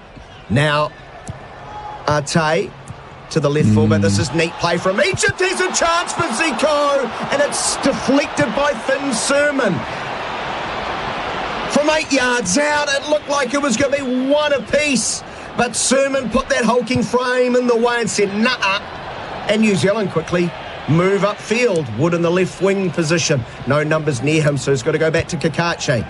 Tries to play a 1-2 with Wood. Wood's return ball in field is too strong. Just trying to press. Nicely manoeuvred away from him. Fabio finds the centre midfielder, Marwan Arte, on the halfway line. Nearly 10 minutes gone in the second half. Egypt dominating, but New Zealand leading. The All Whites 1, Egypt 0. 55th minute of play. They are dominating, but we've had the best chance. Long ball over the right wing side, looking for Harney, but it's too strong for him, outstretched. And that's going to be a goal kick to the Kiwis. Oh, that's a good block. Finn Sherman's put his leg out and it's just blocked. It was probably going in. Max Crocon was going to his left, so it probably would have been a goal. But then, in saying that, we're actually falling into the counter-attack, and Egypt's quite dominant. We could get it here. Long ball, Liza just beaten to it by the Egyptian keeper. Quickly upfield, Mohamed Salah on the right-hand side. Michael Boxall, he's still got gas. Gets across, closes and pushes Salah out of the way and wins a throw-in, does Mo Salah, though. 35 yards from goal. This is a cat and mouse game there. If the All Whites can get a second goal with a counter-attack or a break, which they've had a couple of times now, the game's over, really. But if Egypt get back into it, both teams are going stalemate again. New Zealand again very deep, all in their final third. Down this right-hand side, here's a chance for Arte to whip a ball in. Arte, rather, out for a corner, away by Libby Kakache. Aaron Baisley having a long chat to Simon Elliott. They'll go short. Play it out. Now back towards the right-hand side. I'm sorry, Chris. Explain that corner routine, because they don't trust the inside players to actually attack the ball with any velocity. Therefore, they're giving the ball away, and you can counter-attack immediately if they miss it. So they're going short, hoping to get the Kiwis to make mistakes. Right. Great analysis, Chris Milicic, alongside me, Daniel McCarty in commentary. Ricardo Ball 2. It's New Zealand 1, Egypt 0. Nearly 57 minutes gone. Egypt running from left to right. Plenty of possession. Most of the second half played in the New Zealand half. A white wall in front of the area, dinked in towards it, but Boxall calmly headers away, but only as far as Mohamed Salah bends a ball in, trademark left foot, outside of their left foot, trying to bend it into the penalty spot, but Crocombe was quickly off his line to take. I tell you, Darren and Simon will be desperately trying to work out how they can stop this overload on the outside of the fullbacks, which has been caused by the wingers coming in. And it means the pressure on Elijah Justin, McCowart to actually backtrack is stopping them having any capacity in the counter-attack. So it wouldn't surprise me if we see a substitution from probably McCowart shortly. Plus, he's also on a yellow card. He's kind of flowing in for a tackle that borderline. So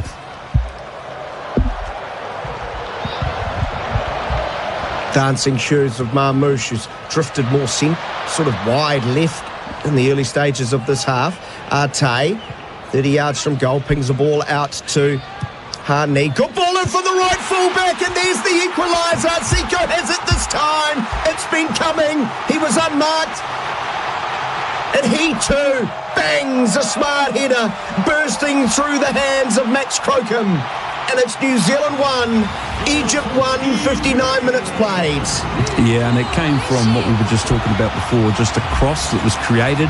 And unfortunately, I think in this time, we didn't get any enough pressure on the ball. They got a very good cross in, and Zico's just come through and headed it in. And you'd have to say right now, Egypt's got all the momentum because of what's happened previously. So the All Whites should be looking to make a substitution fairly soon. We look how narrow the All Whites are. It's gone wide. They're trying to get there, but they can't get there, and nobody's picked up the run. You know, he's a midfielder coming there, and Darren will not be happy. That a similar position to the Iranian second goal as well in terms of that header.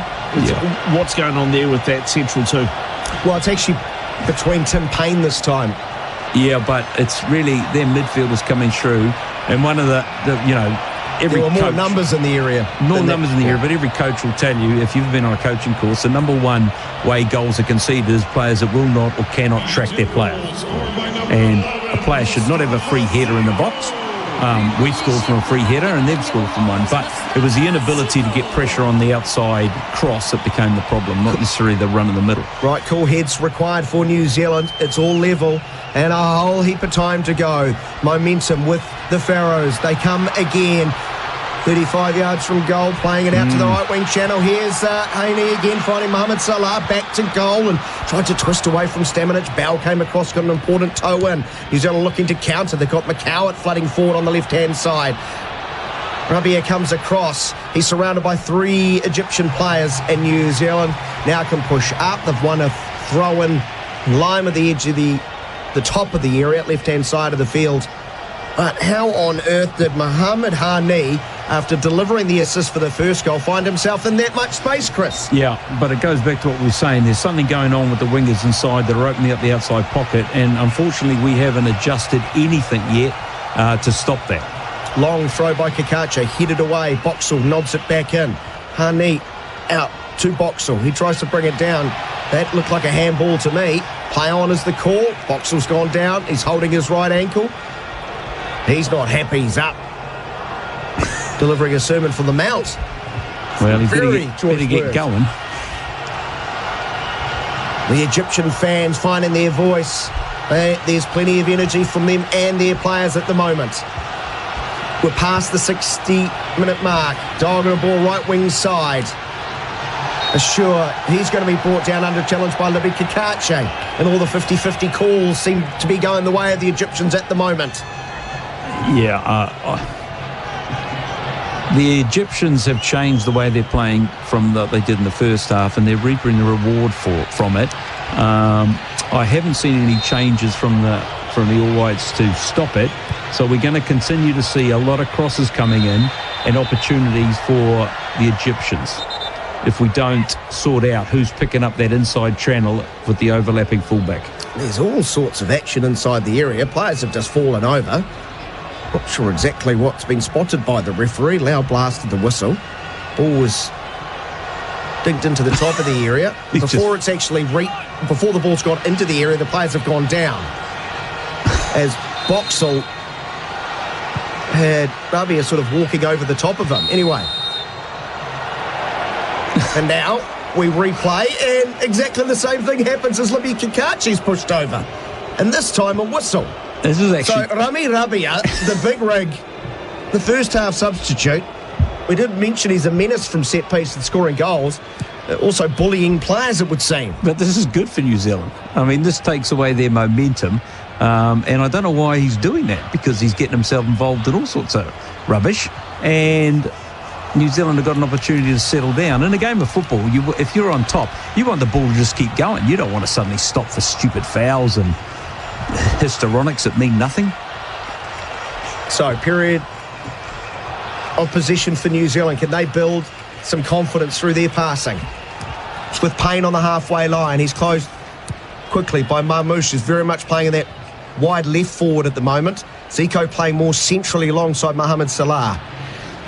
So, for those listening, what's happened is New Zealand's actually on the ball now, and because they're taking a touch, or it's quite often 2 and 3 touches, they're slowing the way we play down, and we're not actually penetrating into the Egyptians at all like we were. So we've gone away from that counter-attacking style, which is a false counter-attacking, to trying to play possession through, and that's also causing issues for a lack of pace for us. Stamanic across the centre circle, down the right wing side, paying in a bit of space to run into. He applies the brakes, goes back. New Zealand just rolling the ball sedately to each other. Stamanic midway centre circle and penalty area. McCowart feeds Wood, lays it off to Bell. McCowart again stepping up, good defending from Egypt, getting in the way, clearing it. Who will get the loose ball? It's going to be Libby Kikache. Now McCowart takes it off him. Inside left channel into the knee of Sarpreet Singh. Can't quite control it. Gets the ball back from a wayward pass from Ashur. So New Zealand still 30 yards from goal. Here's a chance for Stamanic to shoot. What a great sliding challenge. And that allows Marmouche to pick up the loose ball. He speeds off over the halfway line. Mohamed Salah arcing into the left-hand edge of the area. Gets the ball. He has to apply the brakes. Comes back looking for support runners. There's 5 Egyptians alongside, including the goal scorer Zico. He dinks it though. That is a very disappointing end to a potentially dangerous situation, as Egypt show. We were in big trouble there. Their numbers, they've had 2 more players in that attack than we could get possibly back, and I don't know what he thought he was doing, but that was just a wasteful ball, and you can tell by certain Egyptian players were certainly letting them know that they didn't appreciate such a ball. And we see it here, the All Whites are slow. It's now changed. The Egyptians are looking to counter-attack with absolute speed, and we're trying to dull the game, and that's a very dangerous game to be playing. As Rabia decides to just bully Sarpreet Singh, push him over. Gee, he's been impactful. And here is the first sub. And it's going to be Callum McCowart coming off and Ben Old coming on. What are you thinking there, Chris? Yeah, I think McCowart's off because there's so much tackling going in now that he's already on a yellow card, and you certainly don't want to go down and play it down with, 25 to go. So, yeah, I can understand him coming off. But we've lost the ball again. Yes, and here we go. It's Mohamed Salah. Marmouche edge of the area, cuts back on his right foot. Bell's there. Really important challenge. Marmouche was just about to pull the trigger. His favourite right foot. Now it's just right wing side. Got 2 Egyptians. He speeds away from them. Poor ball looking for Chris Wood. 25 yards from goal. It's cleared away. Tim Payne picks up the second ball. He can come forward. Bit of energy. Delivered back. Post. There's Chris Wood. But Schubert off his line. He's retreating. He's running backwards. But he gets up. 2 hands just in front of Chris Wood, not for the first time in this game. It remains 1-1, 66 gone. He had to come for that because, Chris, that was a goal. That's an easy one for Chris to get up, pop it back over him, and keeper's done extremely well there. As much as we talked about in the first half about the All Whites, the way they were playing, we're watching a very, very different type of performance in the second half. And to be fair, the Egyptians have lifted their level as well. Yeah, no doubt about that. You don't, and... Here's Ben Old sprinting out to the left wing side, trying to get to the loose ball, and he's taken down. There was contact there.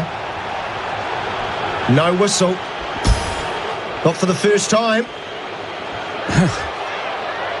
Wow. A little bit of inconsistencies from the UAE referee. Here is Zico. Centrally finds Mohamed Salah on the right wing channel. You know what he's going to do. He's going to cut back onto his left foot. Plays a neat 1-2, shoots and scores. It had to be the king. Mohamed Salah has put Egypt in front. They have dominated the second half, and they've turned a deficit into a lead. Chris Wood races to the referee to ask what's going on. There should have been a foul and back play, you could argue. But I will not argue how on earth we allow Egypt that much space, 30 yards out.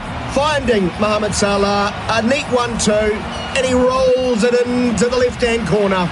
New Zealand 1, Egypt 2, 67.5 minutes gone. The pocket of space between the back 4 and the midfield was enormous, and when you got a Marmouche and Salah and those boys, little back heel, tuck away, that's what's going to happen. Sure, it probably was a foul on Ben Old, and we can't really see, but I would imagine we've switched off just a touch, and we conceded a goal against one of the best players of the last 10 years. But In saying that, we dropped off, the pockets were enormous, and things happened. Nobody can complain. You got to play the referee's whistle.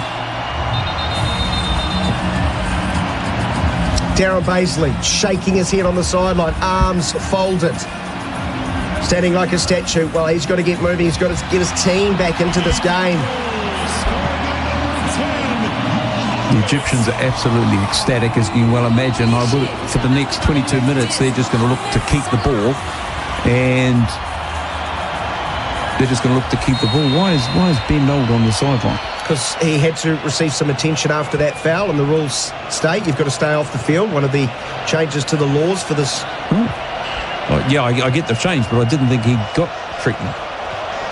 He must have been back play, I can only assume. Yeah, look, the Egyptians will take their foot off the gas now and just keep ball. And we'll be chasing shadows unless we, if it was me, I'd chuck 3 or 4 subs on, I'd go for it. Because a point's better than what we're doing, especially a game which we controlled for such a long period of time. And well, this team has talked about getting out of the group. Yeah. And you don't want to leave yourself in a situation where you need to beat Belgium, who will be hurting. Ben Old's still not back on the field. Time has not elapsed. We're in the 70th minute. See, that's what why is Ben not out on the pitch? There's something going on here. Left wing side of the field, it's Fatua, left full-back. He comes back and finds Lachine. The new rules they've brought in for this World Cup, if you go down and require treatment and the referee hasn't given a foul, it's a stop time wasting. You have to stay on the sideline for a minute. Oh, is that what it is? Yeah, 1 whole minute. As Chris Milicic has pointed out, just keeping possession. Egypt, low on their back line. The Egyptian fans are loving life. This has been, 92 years in the making for them. They can see the finish line. Ben Old races back on. Rabia, the centre half, diagonal out to the right wing side, and not for the first time. The right fullback, Mohamed Haney, has space. Mohamed Salah comes short. Now plays a delightful ball through the centre forward channel, looking for Marmouche, who was arcing in from that left wing. It was just a fraction too strong, and Crocombe quickly up to collect. Danger signs. And now, Tim Payne's just been needlessly dispossessed, running into a blind alley. Salah, he's found. He finds Marmouche back to goal. He'll go back to Ashur, who's come in quite narrow in this half. Hasn't been hugging that right-hand touchline. It's overloading in the middle of the field. They're using the right fullback. Haney again in space on the right-hand side.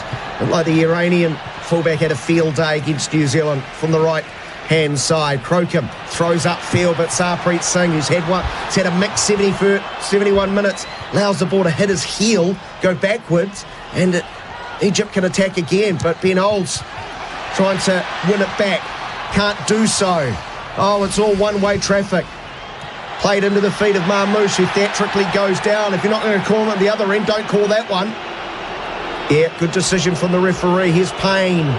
Plays it out towards Old, to his left to Sarpreet Singh. Tries to feed it back, but he's just bulldozed over by Yasser Ibrahim. Strong defending from the centre half, who's now playing a ball into the feet of Zico.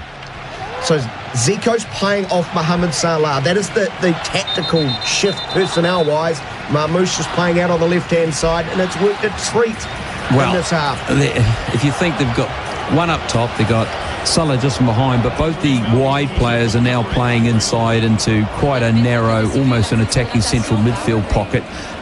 Therefore narrowing up New Zealand in the front, therefore isolating especially the right fullback, who's getting down the line into a very, very large pocket of space, which is where their goals came from. So, and the reality is, I hope with the drinks break or the hydration break that Darren takes the opportunity to change some things, because we're going to need to fix this if we don't want to go 3-1 down. Mo Salah setting all sorts of record. He's now the oldest Egyptian to score at a World Cup. He's also the only Egyptian to score in 2 different iterations of the World Cup, and has the most goals for Egypt in World Cups as well, Daniel. And just to give you a bit of a glimpse into it, was 45-55 roughly possession in the first half. Second half very much in Egypt's favour. 65% of the ball they've had, and they have created 3 big chances. It's 9 shots to 2 in the second half. Yeah, 13 touches in the opposition area, just 3 for New Zealand, Chris. If you're in that huddle Put yourself in Darren Bazley's shoes. What are you saying? How do you stop the bleeding?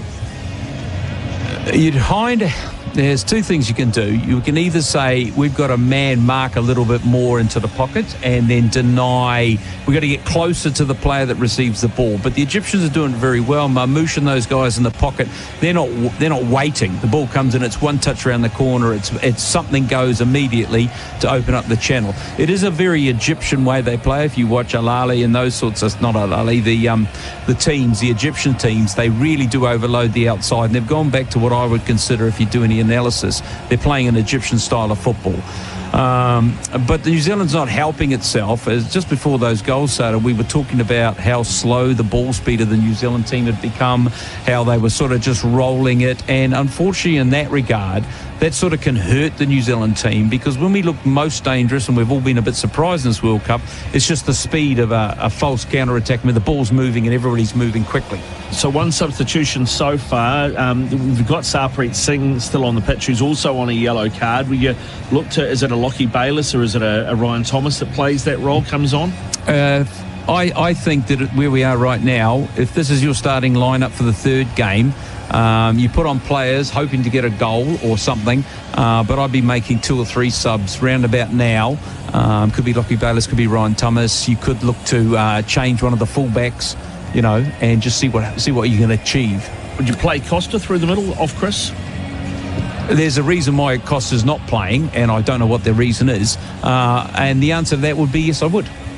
I'd make some changes now, because right now the Egyptians are comfortable, and if we don't make some changes, they'll just walk out 2-1 winners. I think Sarpreet Singh's struggled today. The touch hasn't been quite there, and I think changes are coming for New Zealand, and they are coming in the form of Jesse Randall and Ryan Thomas. Yep. I know you mentioned Costa, and the other name I was going to mention was Randall for that pace. So Singh is coming off. And so is Kakachi. No surprise there. And Kakachi. So that will see Ben Old shift back to a left fullback position with Kakachi off. And I think that's the right thing. What Darren and his coaching staff have done, it's the right thing. Trying to change it up, that hydration breaks allowed them to get some fluid in, get some instructions, and they've got 25 minutes to get, 15 minutes, to give it as good as they get, to try and get themselves a point out of this game. And I think that's a good move. Jesse, we all know he's got an electric pace and he can go. Ben's now at left back. He's going to struggle as much as Libby, but with what the Egyptians are doing. But Zico's off for them. Yeah, so they've made 2 changes themselves here, Chris. Zico is off and Omar Marmouche is off. Surprised by that. Marmouche's been looking very good down that left-hand side, although they do bring on Trezeguet, very experienced player, 97th international. He played all 3 games of the 2018 World Cup, and a bright young talent on for his 4th international appearance for Egypt is Hamza Abdul Karim, recently signed by, I'm not sure if you've heard of them, Chris, FC Barcelona. In the 77th minute, it is New Zealand 1, Egypt 2. New Zealand led by 1-0 at the half, and it's been a flood of Egyptian attacks. The half-time adjustments proving just the tonic, but still New Zealand must believe. But Egypt is growing in confidence and in possession at the moment. Ball down the right wing side, looking for Ashur, who nudges Ben Old. He claims shoulder to shoulder. It was more shoulder in the back, I thought, and rightly the referee decides that is a free kick. Yeah. See, I'm hesitant to say something, but I'm a little bit surprised with the referee, some of the fouls that he's blowing and some he hasn't. So my question is, what was the difference between that one and the one that Ben got hit in the back in the attacking third? It's just the consistency. That's all anybody asks from the referees. I don't think he's had a bad game, don't get me wrong. I just kind of think that from a New Zealand perspective, you just want a little bit of consistency. 10 metres shy of the Egyptian half. Sermon plays it over the half, finding Just. He dribbles and drives away from Lachine, who's on a yellow card. He knows he can't dive in. The shadows just into a position where he comes back centrally. Ryan Thomas is going to be dispossessed. Cries, have we got the ball from the substitute Trezeguet? Clearly clipping the heels of Ryan Thomas. And I would imagine we'll see this delivered into the box. Another full house announced. FIFA World Cup. Over 50,000. I think capacity's around about 54. So, free kick. Tim Payne to take. 40 yards from goal. Most of the New Zealanders lined up. Top of the area.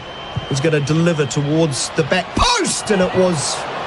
You got it. It was Finn Sermon and Chris Wood who were the targets. And Chris Wood has been penalised for challenge. He's just come a little bit late, as it was a flick clearing header from Ibrahim. Yes, Ibrahim. And Wood's judged to just have got him a little bit late. Yes, here. He's back to his feet. We're entering time-wasting territory now, aren't we? I thought time-wasting got you another minute on the sideline.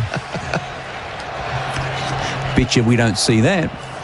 It will be a free kick inside the area. We're in the 80th minute. New Zealand 1, Egypt 2. If it stays like this, Egypt will climb to the top of the group. New Zealand will be at the bottom with 1 point. Iran and Belgium on 2.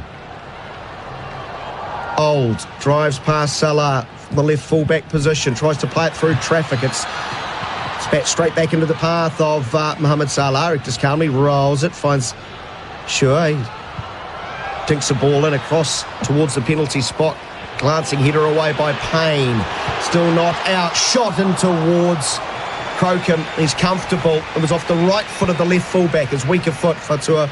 And no real venom in that strike. New Zealand tried to go long. And it's just all very disjointed, New Zealand, in the second half. No rhythm. No synergy in attack, which is, we've seen in spades in the first half of this game and in game number 1. Yeah, and the spaces now between the New Zealand team are quite large. Mohamed Salah, top of the area, looking to bend. Mo special in. He got underneath it, but it did deflect off a New Zealand player. It will be a corner at the very least. Mohamed Salah is pointing to his arm. I don't know if he's trying to suggest that it hits a New Zealander's arm on the way through. More likely an Egyptian third coming, Chris, than an equaliser at the other end. Sad to say. Well, goal difference is going to matter in a pool that's got loads of draws in it. Goal difference is going to matter, so you certainly don't want to concede another one. Left-footed out, swinging corner from Mohamed Salah, hit nice and low. Near post header is smacked in by Trezeguet. The substitute has made it safe. He's made it 3. It's New Zealand 1, Egypt 3. Left criminally alone at the near post. Darren Basey looks skyward looking for help. He might need it. Yeah, it was an outswinger by Mo Salah. It was pretty flat. Just a great run, and he was left free, and he's just sort of bent down, and he just guided it off his head into the corner of the goal. 3-1. It's been coming, as you alluded before it happened. You know, it was going to happen, and unfortunately for the All Whites, it's probably a little bit of 2 pieces. One day good, yeah, not even marked. Yeah, Crocombe only reacted when the ball's passed him. It's gone through a bevy of bodies. 4 New Zealanders close, but not close enough to Trezeguet, who wheels away, celebrates with great jubilation a 24th international goal. And Egypt on the way to securing their first ever win at a FIFA World Cup, unless something truly extraordinary happens. But based on what we have seen, really from the 30-minute mark, Chris, it's been all Egypt. Sometimes you just got to tip your cap. Oh, look, I think the coaching changes they made at half-time, the way they're now forcing themselves onto the front foot, not allowing anybody to hit Chris with freedom. Chris is double team marked, so that's gone away. New Zealand's now taking more touches. They keep giving the ball away, and look, that's nothing critical of what New Zealand's doing. Oh, hold on, Chris, because here come Egypt again. Mohamed Salah's on the left-hand side of the area, just waiting, bends a ball in, header away by Abdel Karim's header by Crocombe, but I think the teenage substitute has been judged to have fouled the New Zealand defender, just pushed him over. Did he? Well, I think he had arms around Boxall's shoulders, but you're doing well to pull Boxall over if he doesn't want to go down. That's right. 2 changes coming for Egypt, including Mohamed Salah, who'll get a huge ovation. And deservedly so. I think in the second half he's made quite a big world of difference. He scored the go-ahead goal. Just his movement, and I mean, he is Mo Salah, so and he is difficult to pick up, but his movement inside, when he went inside, was the coaching change that I think changed everything. And when he actually legitimately went inside, a Mamouche came out, and suddenly there was not a target, and instead it became a fluid motion, and unfortunately for the All Whites, that's something they wouldn't face too often. All right, so New Zealand 2 are going to go to the bench. Looks like Bindon and De Vries are coming on. It's almost like Darren Baisley's waving the white flag here and saying, I don't want any more goals conceded. That does not sit comfortably with me. It's interesting. I'd like to see what his plan is, because Old's already out there. Payne's off. Or maybe Old will push up higher. So Bindon will go to right fullback. De Vries to the left-hand side, and Ben Old to push up onto the left-hand side. Randolph off Wood in the middle. Interesting. Just confirming those changes for Saeed Zizou is on. I wasn't quite sure of the other man who came on. Tyler Bindon for us. No, for Egypt. We're in the 86th minute. It's New Zealand 1, Egypt 3. New Zealand were up 1-0 through to the 58th minute when Zico scored. Salah 9 minutes later, and then the third from the corner a short time ago. Ball played down the right wing channel. New Zealand in behind. Jesse Randall, who's got numbers, tries to find Chris Wood. Unfortunately for him, Rami Rabia got his left heel out, deflected it, and just to sum up New Zealand's half, it was off the New Zealand forward Randall, and it will be a goal kick. But a rare moment when New Zealand get him behind in the second half.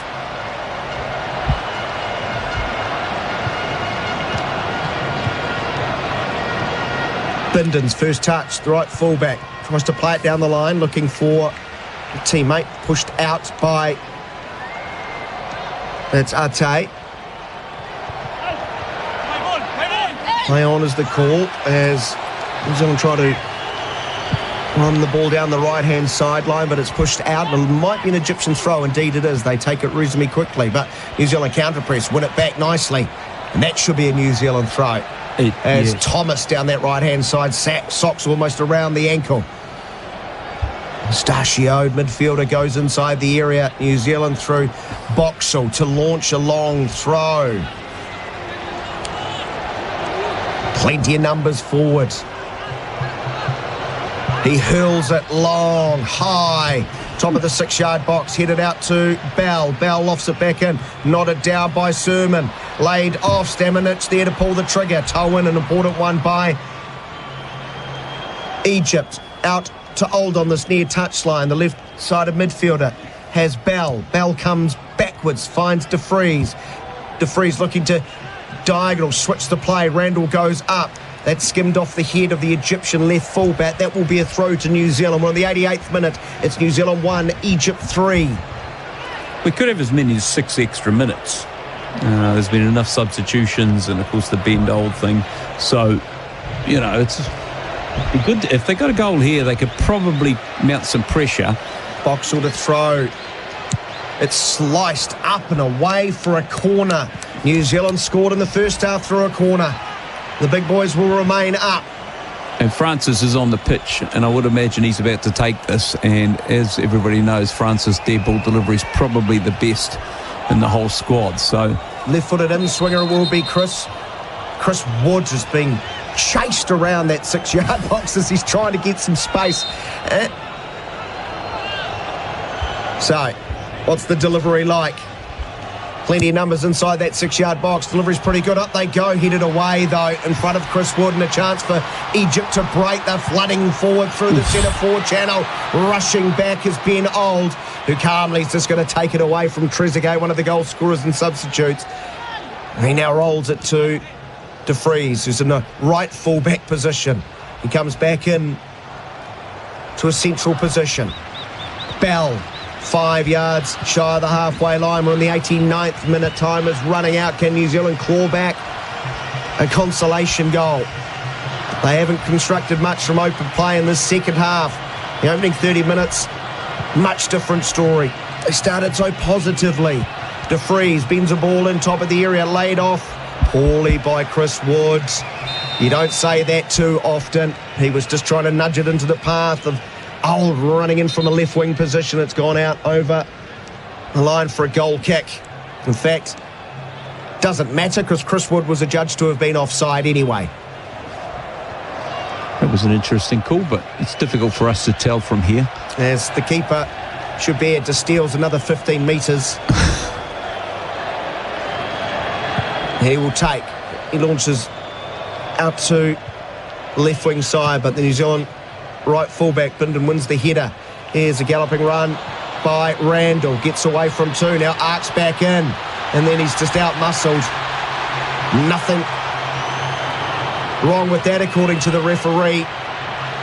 In fairness, I do think Tate just got his body in front. Seven added minutes. We're into added time. 7 minutes to pull this one out of the fire for New Zealand. As unlikely as that seems. Stranger things have happened, mate. Especially in a game of football, you only need, 10 seconds to score. But to do that, you have to be in the attacking third. They move over the halfway line. Stamanic pleading with his forward runners to offer him. Finds Old, though, it's 2v1. How often have we seen that, Chris? The Egyptians have defended very well. And he bodies in the right position. Made it very hard for New Zealand to pick a path. But also, in the first half, New Zealand was letting the ball go, and in the second half, they stopped letting the ball go. And, whether that's confidence, understanding, change of plan, you're never going to know. But I often think pressure can do funny things to teams. Thomas, now 35 yards from goal. Rolls out towards the right wing flank. Checks it back to Bindon. Bindon will give it back to Thomas. And he get a ball in. He bends it in towards the back post. Chris Wood is there. Schubert, great punch with his left hand. Gee, he's been good in those moments. Yep. Chris Wood on any other day could have had 2 or 3. But Schubert's shown great sort of timing and athleticism. Ball's returned. He's off his line again. He's going to get a foul here. It's a reasonable challenge from Bindon. He's got his eyes on the balls. But Bindon's gone up straight, and the keeper's not, and yet Chris, the you know they won't ever give that to the attacker.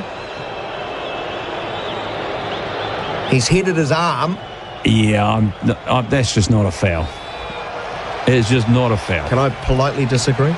You can politely disagree, but I've been the guy in green. Yeah, I mean, they're protected species these days, Chris. Yeah, I know. Wouldn't it be nice? And I'm sorry, in 2026, that's a foul. It is called a foul all the time. 2 minutes of the 7 added. It remains New Zealand 1, Egypt 3. Flicked on, De Vries has got to get... Oh, it's a poor touch. It could be 4. Rounding the goalkeeper is Zizou. Oh, my Lord. Max Crocombe got back and got his feet down to it. An extraordinary save. Saving the butchers of De Vries. It was a horror moment for the replacement fullback. And Zizou, he's no Zizou. He should have put that away. Old into the feet of Wood. Nice link-up play. Back to Old. Runners to the right. That's Randall. Goes to Bell, though. Nice dink by Bindon to go past one player, feeds into the inside right channel with Ben Old. We'll see a corner, 1 for New Zealand. Here's a chance to halve the deficit. Rabia got the last chance. De Vries to take. Some stressed-looking faces across the New Zealand fans in Vancouver. Still 4 minutes to play. Boxall is up. Sermon at the back post. De Vries' delivery is high to the back post. Bindon, header back across the face of goal. Headed up, not away. Still not there. Who's going to come down with it? I think Egypt will finally clear. Looking to get on the end of it is Trezeguet, but he's beaten to it by Joe Bell. New Zealand certainly have looked very dangerous. And we've got a player who's gone down, holding his face.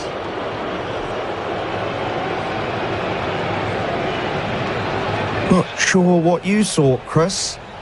Well, he let me on for a sideline for a minute because there was no foul there. That's correct. Well, he has caught he elbow. What did he cop? He copped Boxall's elbow before he got the ball in the face. Right, okay. Nothing intentional from Boxall. I only saw him get the header away. Want to see that angle again. He's stayed down. I can guarantee if they were losing, he would not be on the ground. I guarantee you're right. I'm not saying it was terrible contact. No. Wonderful opportunity for Egypt to make it 4-1, but New Zealand, through Crocombe, scrambling.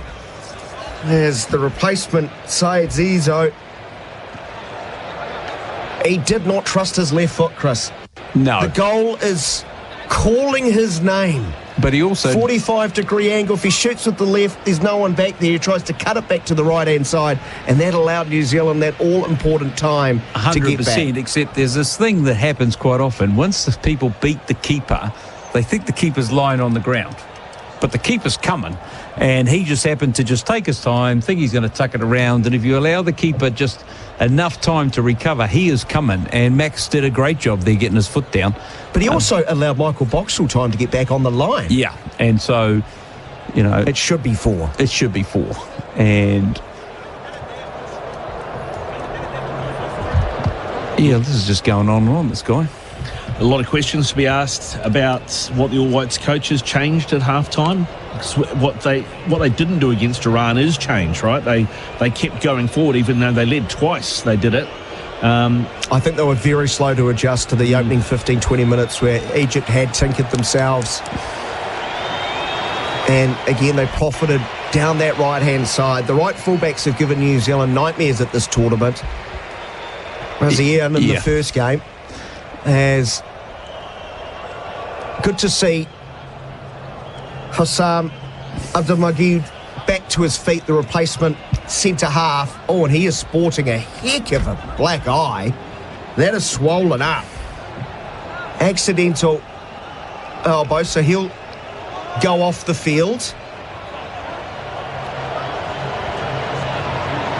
Looks like he's gone 12 rounds. Face only your mother could love right now.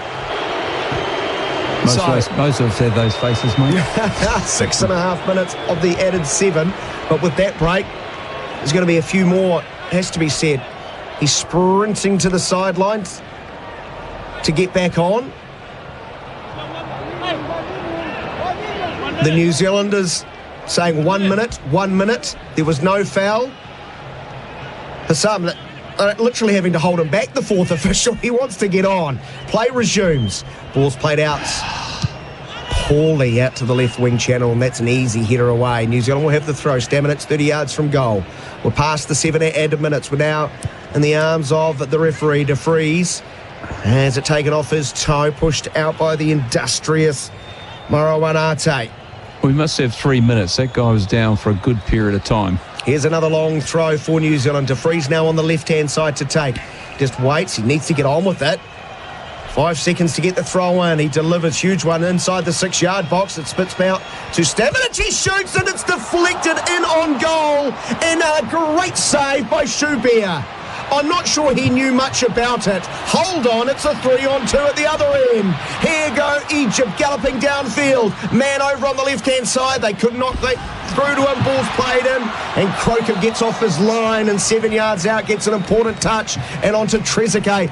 Let's check this replay. It's deflected by Bindon, but too close to the keeper. And Shabir, well, got a shoe down. His left one. And it could have easily been 3-2. Their goalkeeper's performed extremely well today. Anything he's been asked to do, he's done. But more than that, his way he's cleaned up some of the crosses that Chris lives on have been perfect, pitch perfect. Looks like a concussion substitute for Egypt. Maybe I was a bit harsh on the poor kid. Abdelmaim has come on because of that suspected concussion. So we've had nearly 9 minutes of added time. Only supposed to play 7. Surely it's just a few seconds away. So no great escape for New Zealand. Still chance maybe to just draw one closer. Goal difference could be all important. Sermon. It's not his job to bomb forward like Beckenbauer. He's too ponderous and he loses possession, and that's back to the Egyptian goalkeeper. He'll send it. We look to the referee. Still time as it goes from one keeper to the other. Crocombe rolls it out to Bindon.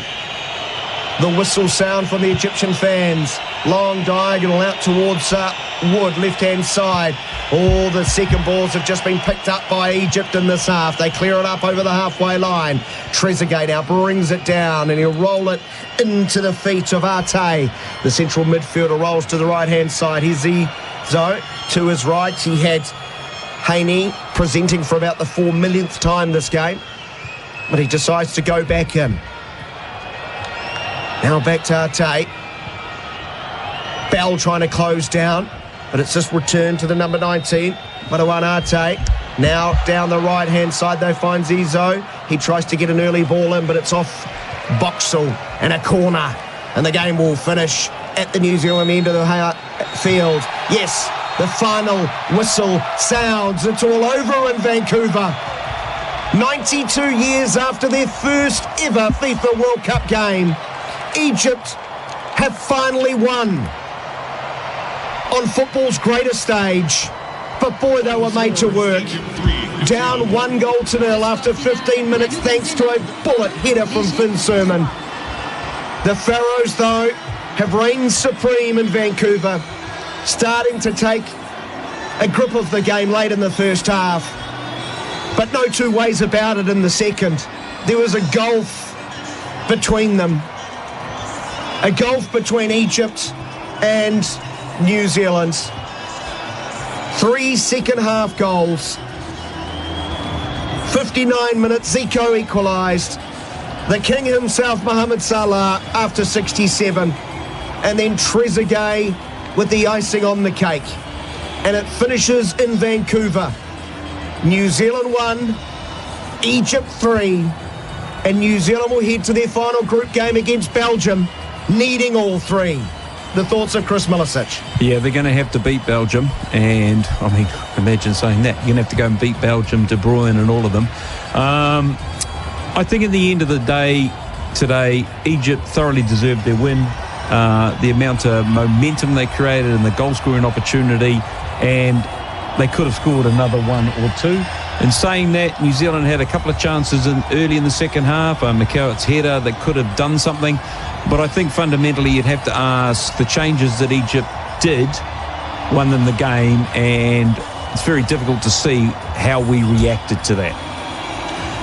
Criticisms of the All Whites, the way they reacted to that? Yeah, we'll have a full breakdown in our post-game show. Just enjoying the scenes here. The Egyptian coach grabbing a flag and running around this field. Let's not forget what this means to this proud nation. Dominating Africa for generations, never having done it on this scene. And that is an image, I'm sure,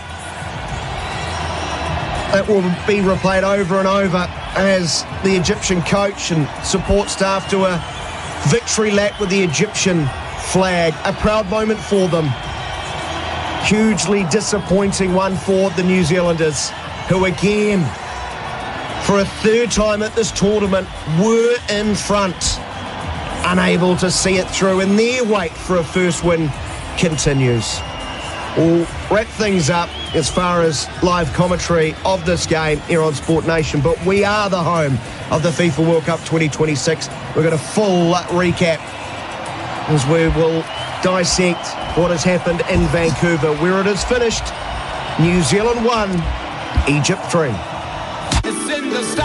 Melbourne City FC, from grassroots to football's biggest stage, proudly backing Australian football. Broadcast sponsor of SEN's coverage of the FIFA World Cup 2026. Official radio broadcaster. Say yes to turning into a Socceroo girl at the pub. Say yes to going out after the game. Say yes, I'm Dee Dee. Woo! Woo! Need reliable traffic control? M1 Traffic Control Geelong has you covered 24/7 with compliant, efficient and professional service. Safety is the number one priority for both road users and workers themselves. No job is too big or too small, and they're currently hiring local talent within the Geelong, Darwin Southwest region to ensure your job is locally sourced. Email recruitment at m1trafficcontrol.com.au or visit m1tl.com.au. M1 Traffic Control, keeping Geelong moving safely. You call, you get on. That's the Midday Madness promise. Dwayne's World, broadcast live from Dwayne's Best Shed Studio. Monday to Friday from 12 till 3 p.m. Best sheds at the best prices. Australian owned and manufactured. Visit bestsheds.com.au. Australia, the 7-seat Isuzu MUX is as versatile as you are. Enough style and tech for your long weekends or the long way home. Up to 3.5-ton towing capacity and 2.2 or 3-litre engine options for touring around the country or just across the city. The Isuzu MUX is made for all the ways you go your own way. Love how you live in the Isuzu MUX. A legendary country deserves a legendary bottle shop. At Liquorland, we've been filling fridges and helping Aussies raise a glass for over 50 years. Cold, but cosy nights in. And summer sundowners, hosting the watch party. Or cooking for a full house, for the last minute dash on the way, or ordering your favourites from the couch. We'll bring the epic value and the legendary drinks. Liquorland, legendary. Choose to drink wise. Join Caroline Wilson and Corey Perkin for their weekly podcast, Don't Shoot the Messenger, filled with their insights into the latest news and a little sport, good local tips, and plenty of recommendations of what they're reading, watching, and whipping up in the kitchen. Yeah, so I highly recommend it. She doesn't bare her soul, clearly, but she gives just enough to give us a real sense of who she is. Yeah, very much so. And she's a very uncomplicated person, I think. And because she has this innate sense of celebrityism, I think, you know, health allowing and everything going her way, I think she could end up like Cher. You know, she could just be, you know, 70s and 80s and doing the gigs. Tina Turner, she could still be doing that. You'll find the Don't Shoot the Messenger podcast on the SEN app or subscribe wherever you listen to podcasts. Thanks to Red Energy, awarded CanStar's most trusted energy provider 3 times. Maybe it's time you switch to Red. Here's another top tyre tip from Tyre Power. All Tyre Power owners are committed to the future of our planet for their kids and their kids' kids. That's why they're all part of local tyre recycling programs, which means at Tyre Power, your old tyres don't end up in landfill. Instead, old tyres are recycled and get a second life in a number of different industries. To learn more, visit tyrepower.com.au or call 13 21 91 for your local independent owner. For over a century, Cyclone has armed Australians with the strongest, most reliable garden tools. Trusted by trade professionals and home gardeners alike, Cyclone tools are engineered for superior performance in tough Aussie conditions. When you pick up a Cyclone product, you're holding a tool made to perform and made to endure. The number one name for Australian garden tools, Cyclone Tools. Available at Bunnings Warehouse, Mitre 10 and independent garden retailers. Keno Go's $40 million jackpot. Download the app. Sportsbet, the easiest way to bet on the cup. Imagine what you could be buying instead. Broadcast sponsors of SEN's coverage of the FIFA World Cup 2026. Official radio broadcaster.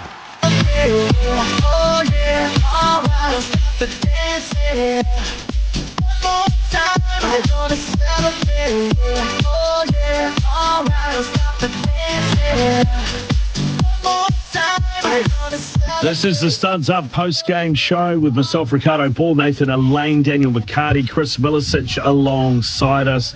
Our presenting partner is aucklandfc.co.nz, broadcast sponsor of Sport Nation's coverage of the All Whites games during the FIFA World Cup 2026, your official radio broadcast. You can get memberships now at aucklandfc.co.nz and be part of the champions. Gentlemen, disappointing. A 1-0 lead for the All Whites at half-time. Go on and concede 3 in the second half. We know this Egyptian side is a very good side, but Chris, if I can come to you first. The difference at half-time, I know that you talked in the commentary with Daniel about how the Egyptians set up differently, overloaded the fullbacks. I want to know from you is what we saw in that first 15 minutes of the second half, was that down to New Zealand making changes and going more defensive in the second half, or was that the Egyptians not allowing the All Whites to play the way they wanted to play? I think if we look back at the game, the 3 to 5 minutes prior to half-time, the Egyptians were well on top. And so they obviously went into half-time feeling like they were taking control of the game. And when they came out in the second half, they certainly changed some things. And I think New Zealand were too slow to react, and it took them 5 or 6 minutes of the second half to even get into the game. They could have conceded a goal in that first few minutes. And then as the game went on, we stopped putting pressure on the ability of the Egyptians in the back half of their playing squad to play balls forward. So once you do that, players drop into pockets, they're getting uninterrupted pass in there, and they can do what they like. Now, Marmouche and the boy on the other side of forgotten his name, but they weren't even taking a touch. It was coming, it was first time round the corner, it was first time thing. And what they did is, by doing that, you narrow up the opposition and then you exploit the space. And then the other side of the coin is we weren't getting to the players like we were in the first half. And that to me is, it's easy when you're defending a 1-0 lead, you can go all day. And I think that only the All Whites who were there know what was said at half time, what the team did. But I got a sense that they kind of thought, we'll try and control the game, which is not what they were doing in the first half when they were so dominant. Expert comments there from Chris Milicic, brought to you by Chemist Warehouse, keeping Kiwis healthy all year round. A broadcast sponsor of Sport Nation's expert commentators during FIFA World Cup 2026 and your official radio broadcaster here, Sport Nation. Nathan Elaine was watching the game with our production crew as well. Nathan, it was very much a different looking New Zealand side if you compare first half to second half. What did you think were the big indicators as to what changed? Well, I think firstly, they played so well in that first half that, we were all kind of like, well, this is brilliant. We came on at half time. We were all raging about the performance. We'd seen them, as Chris said, kind of start to drop off a little bit at the end of the first half. And you think, okay, well, they're just trying to hold on to the 1-0 lead. But the problem is that mentality, and I think this is where we're getting to here, the mentality when they came out in the second period seemed to be the same. Sit back, let them come on to us. We'll try and counter them on the break. And that led to the pressure just coming in waves and waves and waves. They couldn't get out of their half. And, it's apples and oranges in terms of performance compared to the first and second half, isn't it? Because they were so on it. They were sharp. They were fast. They were pressurizing Egypt. They were forcing them to make mistakes. They were getting high up the field. And then all of a sudden, in that second period, they barely started, did they? And, I don't know if that is a coaching thing. I don't know if the occasion got to them. I don't know if that was just something that they wanted to do to try and hold Egypt off for a little bit and then try and get back into the game in the second half, if you know what I mean. But yeah, it's really disappointing. The fourth quarter, FIFA would call that. Yeah. Daniel McCarty, you called this game as the play-by-play caller. We've seen 3 great halves of football from New Zealand, and then we've seen that last half as well. Felt like a bit of a gut punch. Against Iran, we saw them go again. They were 1-0 up, they win again. They were 2-1 up, they win again. We didn't see that this time. Why do you think that thinking changed? You can't actually answer that question.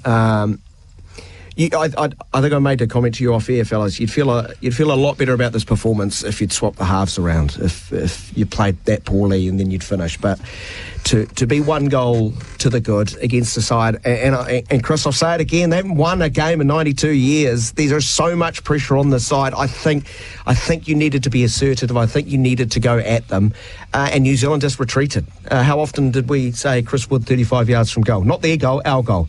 And then I have to ask the coaching about how on earth, for the second straight game, the right fullback is such a menace. We saw it a lot. This time it was Mohamed Hani getting up there, overloading, creating that space, and New Zealand just weren't able to adjust.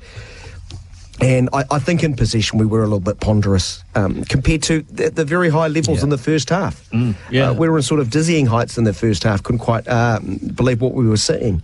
So it is quite a frustrating feeling. Despondent sort of group of us right now. And just reading some of the text messages coming through on 8833, a lot of our listeners sort of feel something similar. Chris, in that first half, you said, this is great from this All Whites team from the New Zealand side. In the past, we've just seen get 2 banks of 4, hit the ball long and try and, to create off a mistake. And you were pleasantly surprised by what you were seeing from this New Zealand team. But in the second half, it felt like we reverted to exactly what you thought you were going to get. So in the first half, and we did it against Iran very well, we're starting to break the lines. Now, once you start breaking the lines and players are receiving the ball on the the back foot, and then you're looking to continue momentum, you've now got control of the game. And in the first half, they were doing that over and over again, and in fact, could have scored another goal, could have taken total control of the game playing that. But that requires players to do one touch and basically receive on the back foot, pass, receive on the back foot, pass. What happened in the second half? Receive on the back foot, touch, pass. Now, the touch piece gives the opposition time to recover their defensive shape. And I think if we looked over the two halves, the difference was the time we continually gave the Egyptians to get in front of our players, to put pressure on our players because of the additional touch. Now, and what happens then is players stop making those instant runs, and then they start making runs that can be picked up at a defence. So it becomes almost like a slow rusting. The team just gets worse and worse and worse. And unfortunately, that requires players of high experience and high football intellect for many years to pick that up. But you see even the best teams in the world can fall into this trap. And unfortunately for us, it also allowed the Egyptians started pressing with the front two, and then Boxall and Sherman didn't get that freedom they got in the first part because they were suddenly under pressure. And then you looked at the players laid up and behind, and a lot of those passes into the pockets was gone. And I think this comes down to a simple fact. One coach aggressively tried to win the game, and I'm not so sure that we responded in the same. Got to mention that really impressive save though by Schubert early in the second half. It's a lovely ball in diagonal from the left hand side. McCowart's made a lovely sort of darting run from a central position towards that near post, flick it, and Schubert able to sort of palm it up and over at 2-0 at that stage. Who knows what sort of mental state Egypt go in, but after that there was long periods where Egypt were just flooding forward. We're talking All Whites here on Sport Nation and Studs Up Special after New Zealand 1, Egypt 3. If you want to hear about the new New Zealand rugby team that's just been announced, you can head over to the app and Guy and crew will be talking that for the next little while this afternoon. Just on Schubert, I've got to say, I know he was the goalkeeper in a team that won 3-1, but he's got to be close to man of the match. Looking at 4 saves, 3 punches, 4 high claims as well. Comes out with the ball, comes out and cuts out through balls.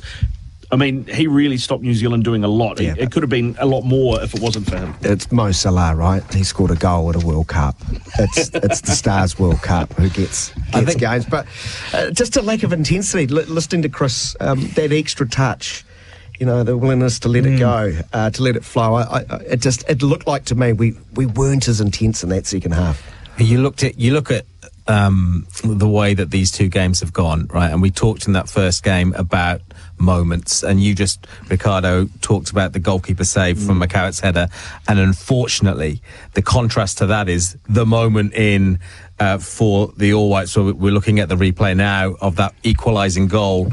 pretty much straight down Crocom's throat, right? And, he's a good goalkeeper. I've got no criticism of him really, but he'll be looking back at that goal. And as soon as that goal went in, and you can see all the and to your point, Chris, about the slowness of the play, as soon as it was slowed down, it's so hard to get back out of that, isn't it? To snap back out once you're taking those 3 touches, but you can't just snap your fingers and go right. We're going to play one touch passing. And as soon as that goal is gone, and you can see the All Whites players, they're all kind of looking at each other, and it's a defining moment. Where does the goal come from, though? The delivery. Exactly. Yeah, the delivery. Again, and where are the caught defenders? so narrow, and again, it's Mohamed Haini, who Chris has time to take a touch and put it into his path. So 2 players rush out, but when the ball's played out to him, he's got about Libby 15, is now. 15. Libby's in line with the top of the D. Yeah, and then they're both coming out. So if Libby stays and Elijah comes out, he probably blocks it. So sometimes decision you make causes the issue. So it's not so much that he was wide, it was the fact that nobody flew, and then they both went. So if one of them had gone, then the other can defend the cross. But if you're both there, a single ball beats 2 players. Yeah. And then you just run out of numbers. So it's really important. Those are the little things that matter. And unfortunately, this goal, look at this big, huge pocket of space in front of the back 4. I know we all thought it was Ben Old's, but this is the World Cup, and this is the goal that you lose. That's the losing goal. And so so if we go back to what you just said, there's that rush starts to thing, and then it's difficult to shift it, and it's difficult to pick up the speed, whereas the Egyptians just kept climbing faster and faster and more incisive, and they took control of the game. There's a really famous saying in football, the team that cracks first is the team that loses. And it could be the first minute, it could be the 80th first minute, it could be any time. But once it cracks, the game's over. It's a nice goal, though, isn't it? Mohamed Salah popping out on that right-hand side. How many times have we seen him go back on that left? How many thought he was looking to shoot there? I was expecting it, but no, what does he do? He tracks the really nice central run of Zico, who, again, credit their manager. Zico had played out wide. He'd gone in centrally. Marmouche had switched to the left. So they had moved their chess pieces around the board. And it's a lovely sort of 1-2 as he puts it back into the path of Mo Salah, who's never going to miss from there. Bit of a cheat code for the Egyptian coach, though, isn't it? It's a bit like playing FIFA Legends or something, where you can bring Trezeguet and Zico on, and you've already got Salah out there as well. Well, what's interesting about that... goal's poor, though, isn't it, guys? We've got to get closer from the corner. Oh, yeah. But, I mean, there's 2 question marks I think you've got to ask just quickly on that Mo Salah goal. Is there a foul on Ben Old in the build-up to the goal? We haven't seen it again on any of the replays.